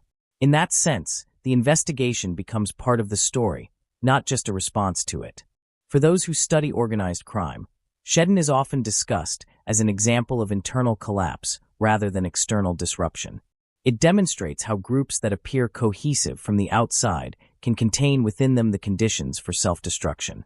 External pressure may accelerate or expose these conditions, but it is internal instability that ultimately determines the outcome. In this case, the most dangerous forces did not come from outside the organization, but from within its own structure of relationships and perceived loyalties. There is also a quieter lesson embedded in the aftermath, one that extends beyond criminal analysis. It is the recognition that systems built on secrecy and internal enforcement of order carry inherent risks that are difficult to contain. When resolution depends on internal mechanisms alone, without transparency or accountability beyond the group, the potential for extreme outcomes increases significantly. The Shedden massacre stands as a stark illustration of what can happen when those mechanisms fail completely. In the end, what remains is not just a record of violence, but a reflection on how fragile human systems can become when trust erodes faster than it can be repaired. The farmhouse, the meeting, the sequence of events, all of it becomes part of a larger narrative about control, perception, and the limits of internal governance in environments defined by secrecy. And perhaps the most enduring aspect of the Shedden massacre is not the moment it happened, but the echo it leaves behind. A reminder that some of the most devastating outcomes are not sudden ruptures from stability, but the final expression of instability that has been building quietly for a long time, until there is no longer any space left for it to go except toward collapse. If there is one lesson that the Shedden massacre forces us to confront, it is that violence inside closed systems rarely begins at the moment it becomes visible. By the time it is recognized by the outside world, it has already gone through multiple invisible stages of normalization, justification, and internal acceptance. What happened in that farmhouse was not an isolated rupture disconnected from context, but the endpoint of a long process in which relationships, hierarchies, and perceptions of loyalty were gradually reshaped until collapse became possible. In examining cases like this, investigators and observers often return to the idea of predictability. Could it have been foreseen? Were there warning signs that were missed?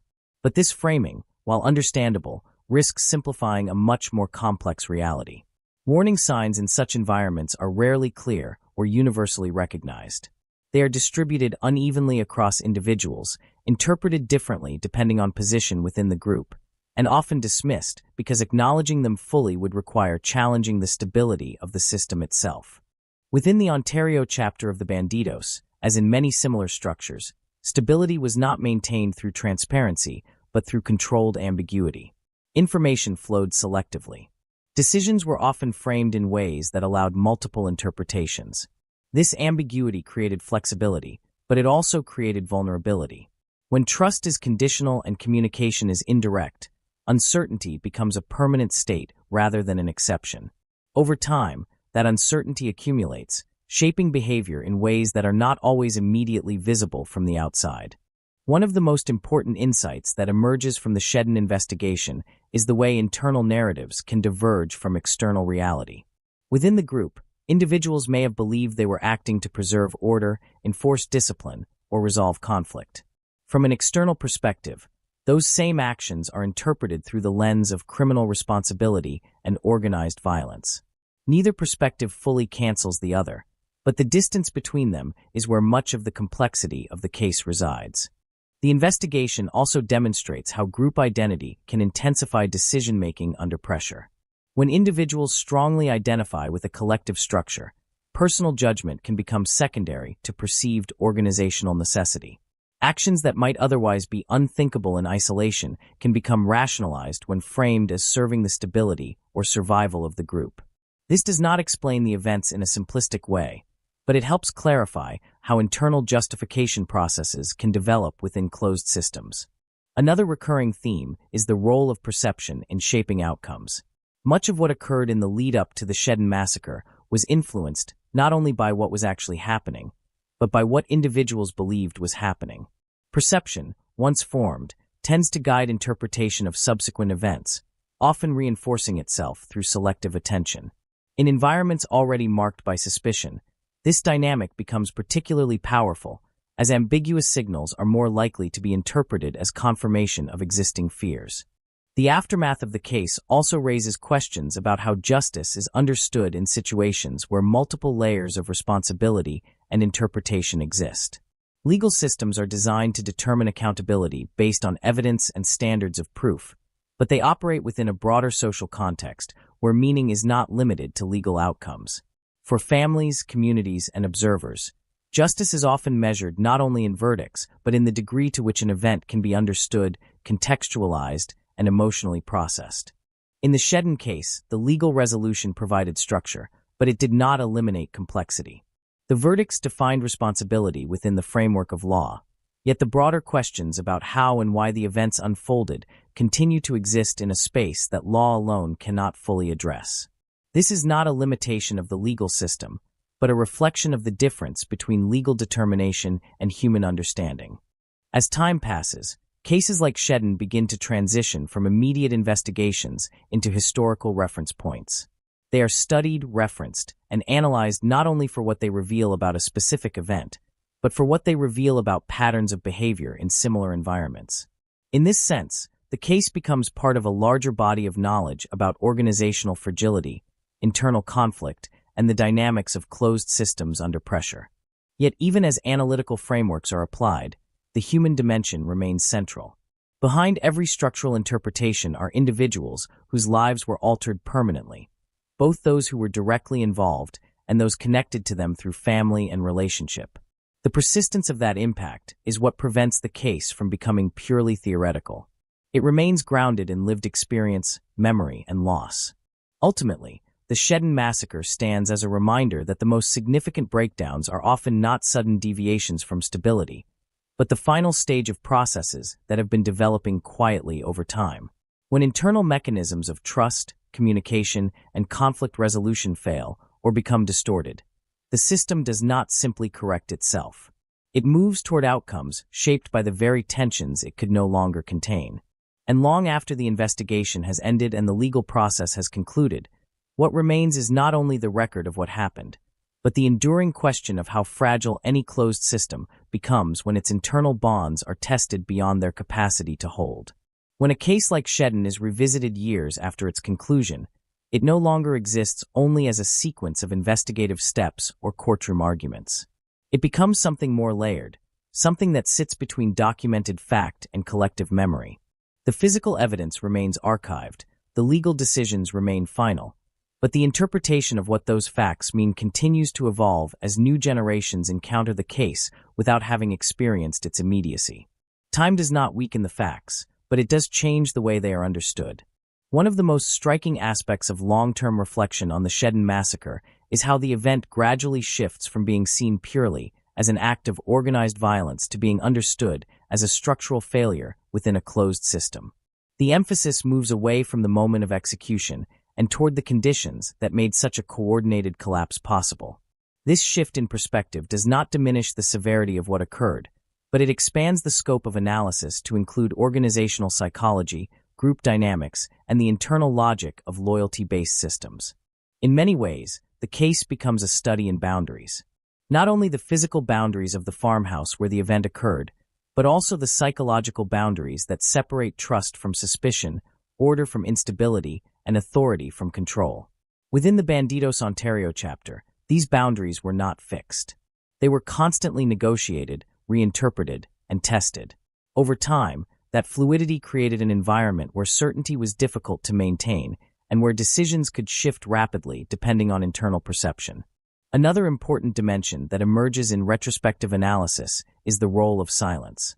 Silence in this context does not simply mean absence of communication, but the selective withholding of information within a system that depends on partial visibility. In such environments, silence can function as protection, strategy, or constraint. It can preserve stability in the short term while simultaneously allowing underlying tensions to accumulate. In the Shedden case, silence operated at multiple levels, both before and after the critical event, shaping how information was shared, interpreted, and ultimately reconstructed. The investigation itself, when viewed in hindsight, also becomes part of the narrative structure. The methods used to reconstruct the event, the reliance on communication analysis, forensic mapping, and behavioral inference, all reflect the limits and strengths of modern investigative practice. Each technique contributed to building a coherent explanation, but none of them could fully capture the subjective internal experience of those involved. This gap between external reconstruction and internal reality remains one of the defining characteristics of complex criminal investigations.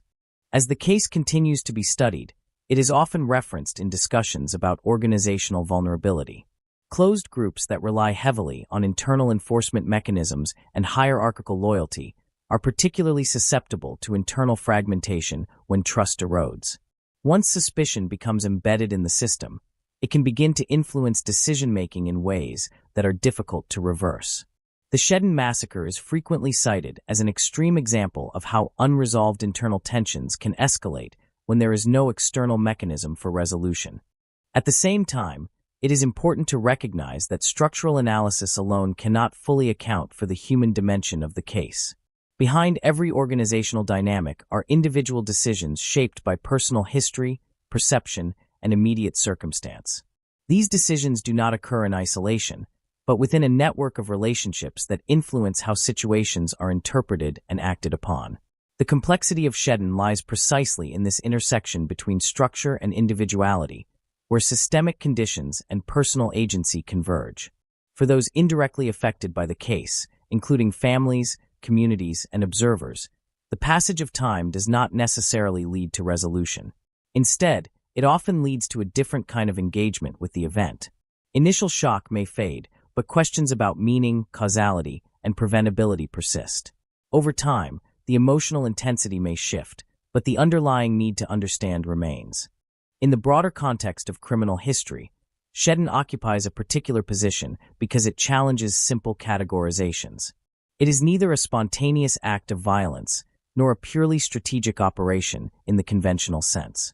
It exists in a space where internal dynamics, organizational identity, and momentary decisions intersected in a way that produced irreversible consequences. This complexity is part of why the case continues to be referenced in discussions about group behavior and internal conflict. Ultimately, the final layer of understanding that emerges from Shedden is not about identifying a single explanation, but about recognizing the multiplicity of factors that converge in moments of collapse. Systems do not fail for one reason alone.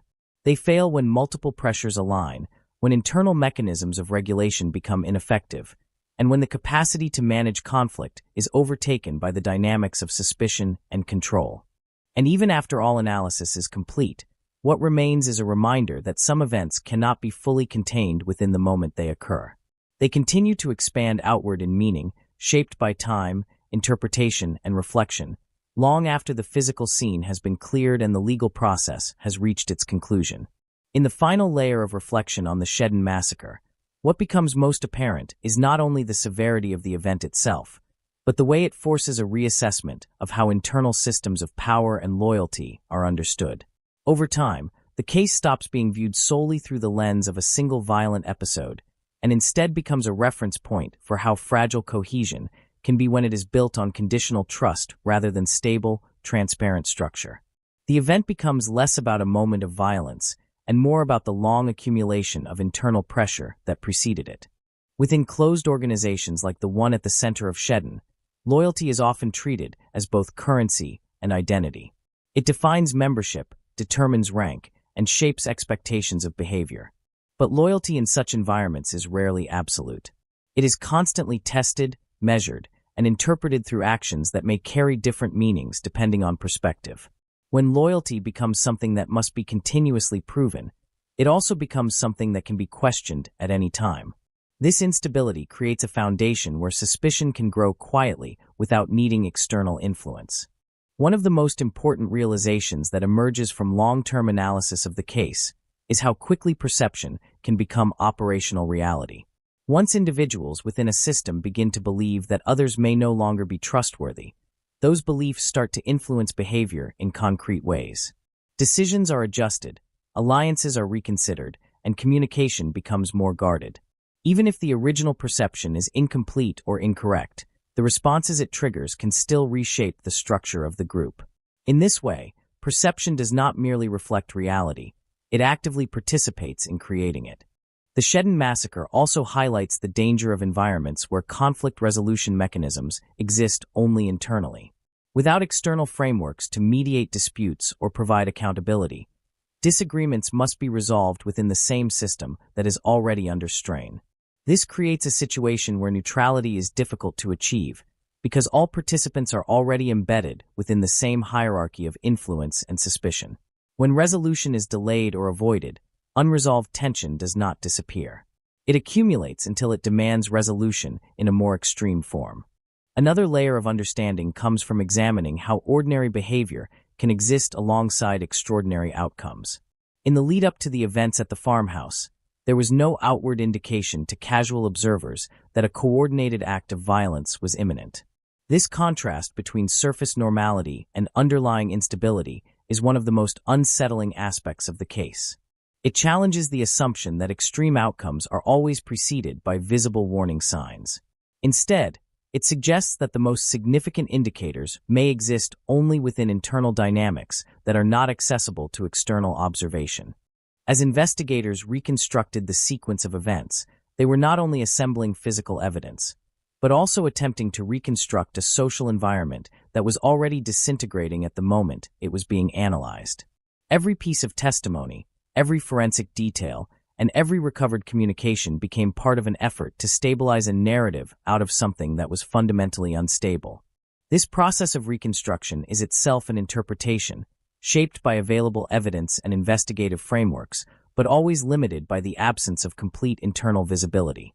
Over time, the case has also become a reference point in discussions about organizational psychology and group behavior under stress. It is frequently cited as an example of how tightly controlled systems can fail when internal trust is no longer sufficient to maintain cohesion. In such systems, authority alone is not enough to prevent fragmentation. Once trust erodes, authority can become a tool that accelerates breakdown rather than preventing it. The Shedden case demonstrates how quickly this transition can occur once internal alignment is lost. For those studying the aftermath, another recurring theme is the difficulty of separating structural explanation from moral interpretation. While it is possible to analyze the conditions that led to the event in neutral terms, it is much harder to disengage from the ethical weight of what occurred. The loss of life, the betrayal within the group, and the irreversible consequences for families and communities all resist purely analytical framing. This tension between explanation and meaning is part of what keeps the case present in public memory. Even decades later, the Shedden massacre continues to function as a cautionary example of how systems can fail from within. It does not offer a single lesson or a simple conclusion. Instead, it presents a layered reality in which structure, perception, loyalty, and conflict all interact in ways that can produce outcomes no individual actor fully controls once they are set in motion. And in that sense, the final understanding that remains is not about identifying one decisive cause, but about recognizing the accumulation of conditions that allowed a closed system to reach a point where internal resolution was no longer possible, and where the only remaining outcome was irreversible collapse. When examining the Shedden massacre at its deepest level, beyond the courtroom outcomes and investigative reconstructions, what remains is a portrait of how fragile human systems become when they are built on layered secrecy and conditional allegiance. Over time, the case reveals itself less as a sudden eruption of violence and more as the final expression of a structure that had been gradually destabilizing from within. The violence did not appear in isolation. It emerged from a system already shaped by internal tension, shifting loyalties, and an increasing inability to maintain stable internal trust. In many closed organizations, especially those defined by hierarchy and coded loyalty, stability depends not only on rules, but on shared belief in those rules. Once that shared belief begins to fracture, the system does not immediately collapse. Instead, it enters a transitional phase where appearances remain intact while internal cohesion weakens. Members may continue to perform their roles, attend meetings, and maintain outward structure. But beneath that surface, interpretation replaces certainty. Every action can be read in multiple ways, and every silence can carry meaning that was never explicitly intended. In the case of Shedden, this interpretive instability played a central role in how events unfolded. Communication within the group was not always direct, and decisions were often shaped by assumptions rather than openly confirmed intent. In such an environment, perception becomes a powerful force. Once suspicion enters the system, it does not remain confined to individual thought. It spreads through interactions, influencing how words are understood, how behavior is judged, and how future actions are anticipated. Another important dimension is the way time functions within such systems. From the outside, the massacre appears as a single, discrete event that occurred on a specific day in April 2006. But within the internal dynamics of the group, the conditions that made it possible developed over a much longer period. Trust was not lost in a moment. It was eroded through accumulated uncertainty. Relationships did not collapse instantly. They shifted gradually under the weight of unresolved tensions. By the time the final meeting was arranged, many of the structural elements that would define its outcome were already in place. What distinguishes the Shedden case from many other incidents of organized violence is the degree to which internal relationships themselves became the mechanism of destruction. This was not a situation where an external force disrupted a stable group. Rather, it was a situation in which the group's internal mechanisms of control and discipline turned inward. The same structures that were meant to maintain cohesion became instruments through which cohesion was ultimately broken. From an investigative perspective, reconstructing such a case requires more than simply establishing physical evidence. It requires an understanding of behavioral patterns, communication networks, and the shifting psychological landscape of those involved. Investigators must translate fragmented information into a coherent sequence while recognizing that coherence is, in itself, a constructed outcome. The reality of the event, as experienced by those inside it, cannot be fully recovered, only approximated through available evidence. As the legal process concluded, the formal question of responsibility was answered within the framework of law. Yet even after verdicts were delivered, the broader questions remained open in a different sense. How did a system built on loyalty reach a point where internal violence became possible? How did perception override stability? And how did individuals interpret their roles within a structure that was already moving toward collapse?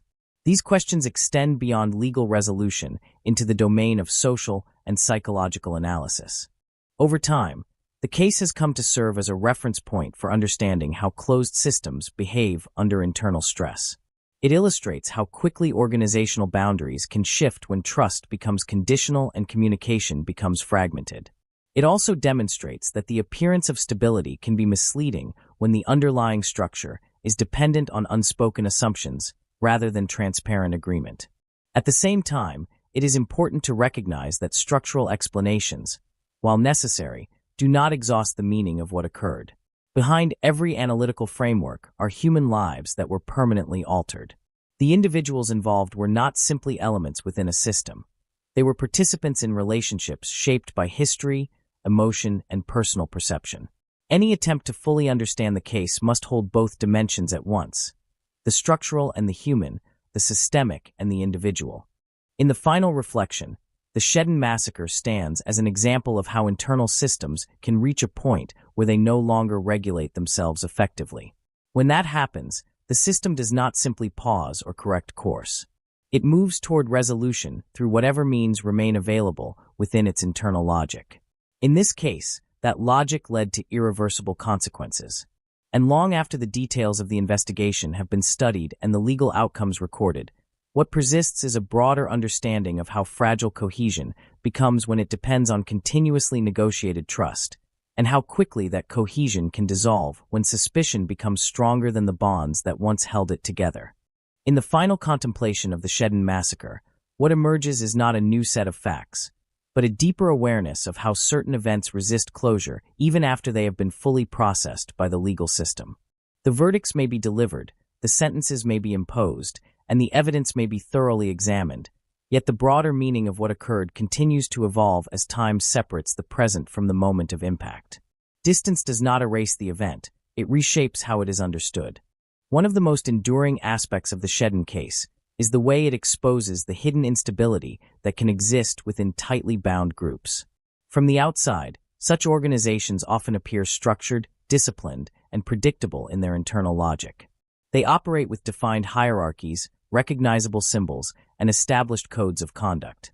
But beneath that surface, the stability of the system depends on something far less visible: continuous agreement on the meaning of loyalty, authority, and trust. When that agreement begins to weaken, the system does not immediately reveal its instability. Instead, it continues to function outwardly while internally becoming increasingly uncertain. In the months and years leading up to the massacre, the internal environment of the group was shaped by this kind of gradual destabilization.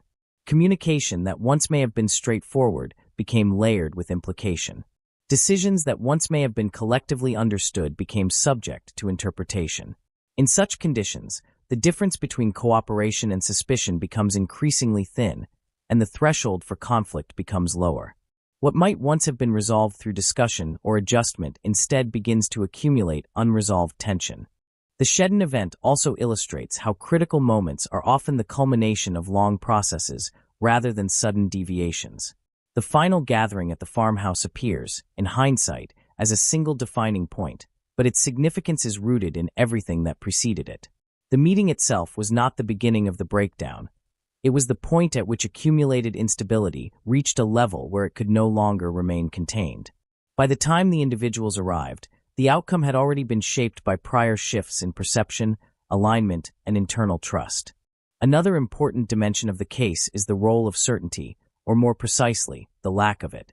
Within closed systems under stress, certainty becomes increasingly rare. Members may no longer fully trust shared interpretations of events, intentions, or loyalty. When certainty is replaced by suspicion, decision-making changes in fundamental ways. Actions that might once have required confirmation are instead guided by assumption. In such environments, the space for misunderstanding expands, and with it, the potential for irreversible outcomes. From a broader analytical perspective, Shedden is often used to illustrate how systems that rely heavily on internal enforcement of norms can become vulnerable when those norms are no longer universally accepted. Enforcement alone cannot sustain cohesion if the underlying belief structure has already fractured. In that sense, the collapse is not caused by a single act, but by the erosion of the shared framework that gives meaning to collective behavior. The aftermath of the case continues to reflect this complexity. Even after legal resolution, the interpretation of what occurred does not remain fixed. Different audiences engage with the case in different ways. For some, it is understood primarily through the lens of criminal responsibility. For others, it becomes a study in organizational failure or psychological breakdown. And for those more distantly connected, it may serve as a reminder of how quickly systems that appear stable can shift into irreversible collapse when internal cohesion is lost. What makes the Shedden massacre particularly difficult to reduce to a single narrative is the coexistence of structure and instability within the same system. On the surface, there was order, hierarchy, and defined roles. Beneath that surface, there was fragmentation, uncertainty, and shifting perception. These two realities did not exist separately. They operated simultaneously, reinforcing and undermining each other until the moment of collapse. In reflecting on the case today, it becomes clear that its significance lies not only in what happened, but in what it reveals about the conditions under which such outcomes become possible. It shows how internal systems can continue functioning even as their foundations weaken, and how the appearance of control can mask the gradual loss of cohesion. It also demonstrates that the most consequential failures are often not sudden breaks, but the final expression of long-term internal processes that were no longer visible from the outside.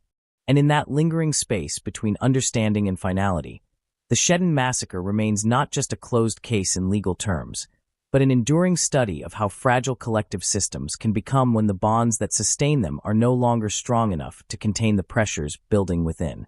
When a case like Shedden is examined beyond its immediate historical and legal boundaries, what begins to stand out is the way it continues to function as a lens through which broader questions about human organization and collective behavior are interpreted.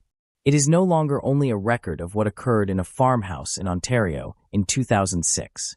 It becomes a framework for understanding how internal systems, when left to regulate themselves through unstable forms of trust and authority, can reach points of irreversible breakdown. One of the most persistent themes that emerges in long-form reflection is the contrast between perceived stability and underlying fragility. From the outside, groups with rigid hierarchies and strong identity markers often appear cohesive and controlled. Their structure suggests order, their rituals suggest discipline, and their internal codes suggest predictability. Yet this appearance can conceal a much more unstable internal reality, where cohesion depends not on shared certainty, but on continuously maintained belief in that certainty. Once that belief weakens, the structure does not immediately collapse, but it begins to shift in subtle ways that are difficult to detect from a distance. In the Shedden case, the final outcome cannot be separated from this gradual shift. The meeting that took place at the farmhouse was not an isolated incident in isolation from the group's history. It was embedded within a longer trajectory of internal tension, shifting alliances, and evolving perceptions of loyalty. By the time the individuals involved arrived at the location, many of the interpretive frameworks guiding their behavior had already been altered. What was believed to be happening, what was feared to be happening, and what was actually happening no longer aligned in a stable way.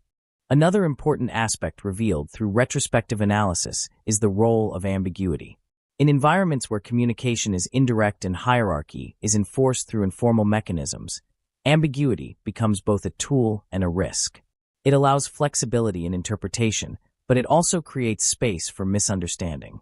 Over time, ambiguity can accumulate, especially when it is used to manage conflict rather than resolve it. In such conditions, decisions are increasingly based on inference rather than confirmation, and inference is always vulnerable to distortion. The Shedden massacre also illustrates how systems under internal strain can reach a point where normal mechanisms of resolution are no longer available or trusted. When internal disputes cannot be resolved through shared understanding or external mediation, they remain within the system, where they continue to evolve without clear resolution. This unresolved tension does not remain static. It interacts with perception, memory, and expectation, gradually reshaping how individuals interpret both past and future events. From an investigative standpoint, reconstructing such a case requires not only physical evidence, but also an attempt to rebuild the internal logic of the group as it existed at the time. This includes understanding how decisions were made, how communication was interpreted, and how authority was perceived. However, even the most detailed reconstruction remains an approximation. It can establish sequence and causality within the limits of available evidence, but it cannot fully recover the subjective experience of those involved or the internal meanings attached to their actions. As the case continues to be studied, it is often used to highlight the importance of early recognition of internal instability within closed systems. Yet even this lesson is complicated by the fact that such instability is rarely visible in a clear or unambiguous way. Warning signs, when they exist, are often fragmented, inconsistent, or open to multiple interpretations. What appears significant in hindsight may not have been recognizable as such in real time. This gap between retrospective clarity and present uncertainty is one of the defining challenges in understanding cases like Shedden. At a deeper level, the case raises questions about the limits of internal governance in systems that rely heavily on loyalty as a binding force. Loyalty, while powerful, is also inherently vulnerable to reinterpretation. When loyalty becomes conditional or contested, it can no longer function as a stable foundation for decision-making. Instead, it becomes another variable within the system, subject to negotiation and doubt. In the Shedden context, this shift contributed to an environment where internal cohesion could no longer be maintained through existing mechanisms. Even after extensive analysis, the case resists final simplification. It cannot be reduced to a single motive, a single decision, or a single moment of failure. It is better understood as the convergence of multiple pressures operating within a closed system that had gradually lost its ability to regulate itself effectively. The result was not simply violence, but the breakdown of a structure that could no longer sustain internal agreement about its own stability. In the end, what remains is a recognition that systems built on internal trust without external accountability are particularly vulnerable to silent forms of erosion. These erosions do not announce themselves clearly. They accumulate gradually, often beneath the threshold of immediate recognition, until the system reaches a point where it can no longer maintain coherence. When that point is reached, the outcome is not merely a disruption of order, but the complete transformation of the system's internal logic. And even as time continues to separate the present from the events of 2006, the Shedden massacre remains present not as a static memory, but as an ongoing reference point for understanding how fragile cohesion can become when it depends on beliefs and perceptions that are no longer consistently shared within the system itself. When the Shedden massacre is placed within the broader history of organized criminal groups in Canada, it begins to reveal patterns that extend beyond a single organization or a single moment in time. It becomes part of a larger continuum in which closed hierarchies, built on loyalty, reputation, and internal discipline, periodically encounter moments where those very foundations are tested to their limits. In some cases, those systems adapt. In others, they fracture. Shedden belongs to the category where internal fracture became irreversible. One of the most important insights that emerges from continued reflection on the case is how identity functions within such systems. Membership in a tightly bound group is not only a social position, but also a psychological one. It shapes how individuals interpret authority, how they evaluate risk, and how they understand their place within a hierarchy. Over time, identity and structure become intertwined to the point where separating personal judgment from organizational expectation becomes increasingly difficult. This fusion of identity and system creates both cohesion and vulnerability at the same time. In the Shedden case, the internal identity of the group was already under strain before the final meeting took place. That strain did not manifest as immediate collapse, but as gradual reconfiguration of how members perceived each other's intentions and reliability. When trust begins to shift within such a system, it rarely disappears all at once. Instead, it becomes uneven, distributed differently across relationships, and increasingly dependent on interpretation rather than certainty. This unevenness creates conditions where decisions can diverge sharply depending on perspective. Another key element in understanding the case is the role of internal narrative construction. Within any closed group, members continuously construct explanations for events, decisions, and behavior. These narratives help maintain coherence, especially in environments where external verification is limited or absent. However, when multiple competing narratives emerge within the same system, coherence begins to weaken. Competing interpretations of loyalty, betrayal, and intent can exist simultaneously, each influencing behavior in different ways. In Shedden, this multiplicity of internal narratives contributed to an environment where shared understanding was no longer guaranteed.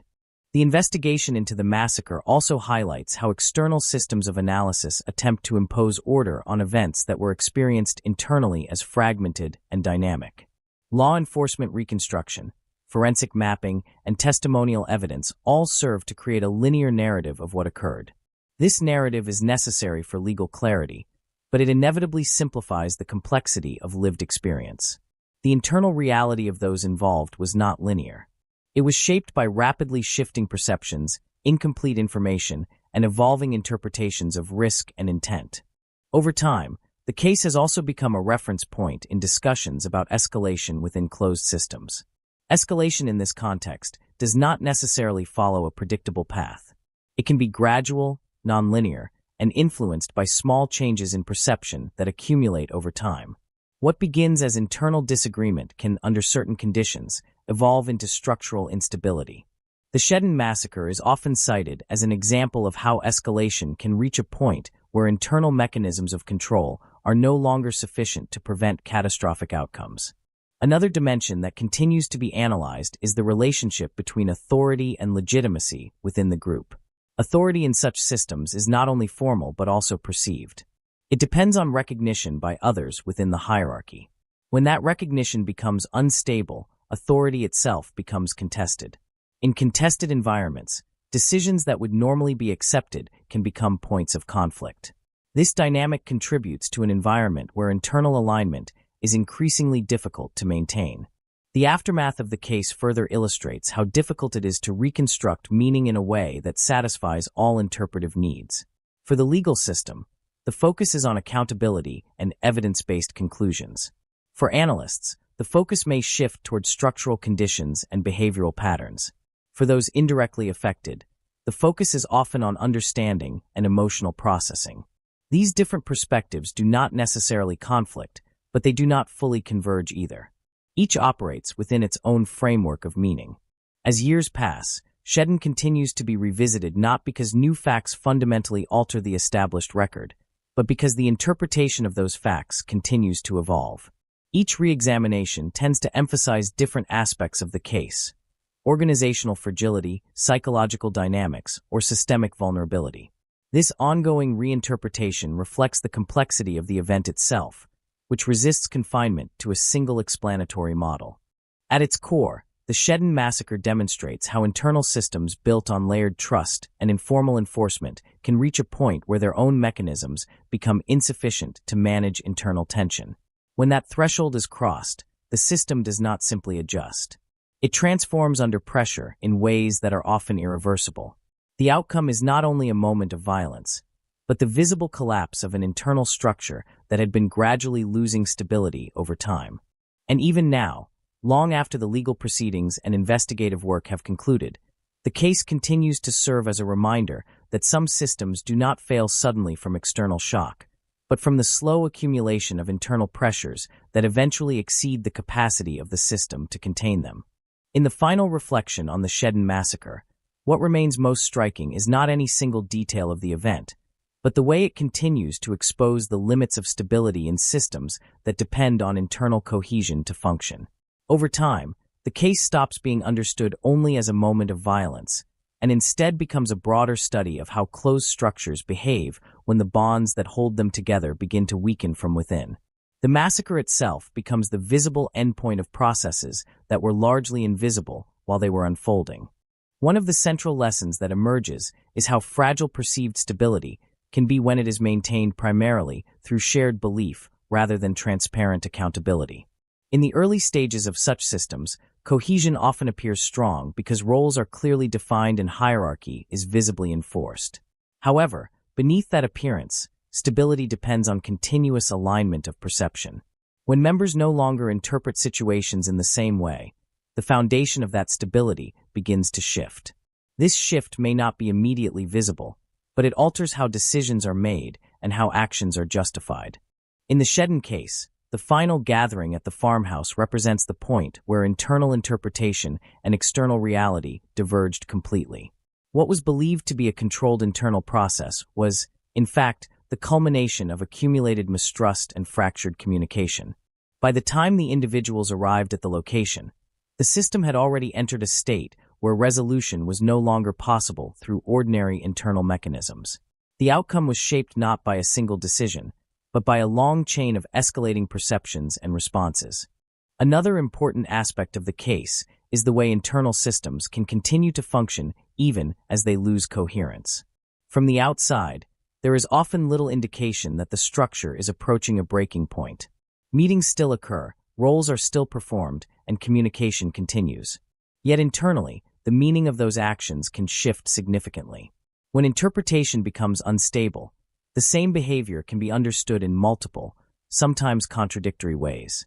This divergence between appearance and meaning is one of the key conditions that allows internal crises to develop without immediate external detection. The investigative process that followed the Shedden massacre illustrates how external systems attempt to reconstruct order from internal disorder. Through forensic evidence, witness statements, and communication analysis, investigators build a timeline that organizes events into a coherent sequence. This reconstruction is essential for legal clarity, but it inevitably simplifies the complexity of what was experienced by those inside the system at the time. The internal reality was not a linear progression of clearly defined steps, but a dynamic and shifting environment shaped by uncertainty and interpretation. As the case has been studied over time, it has also become a reference point for understanding how escalation occurs within closed systems. Escalation is not always a dramatic or sudden process. In many cases, it develops gradually through repeated adjustments in perception and behavior.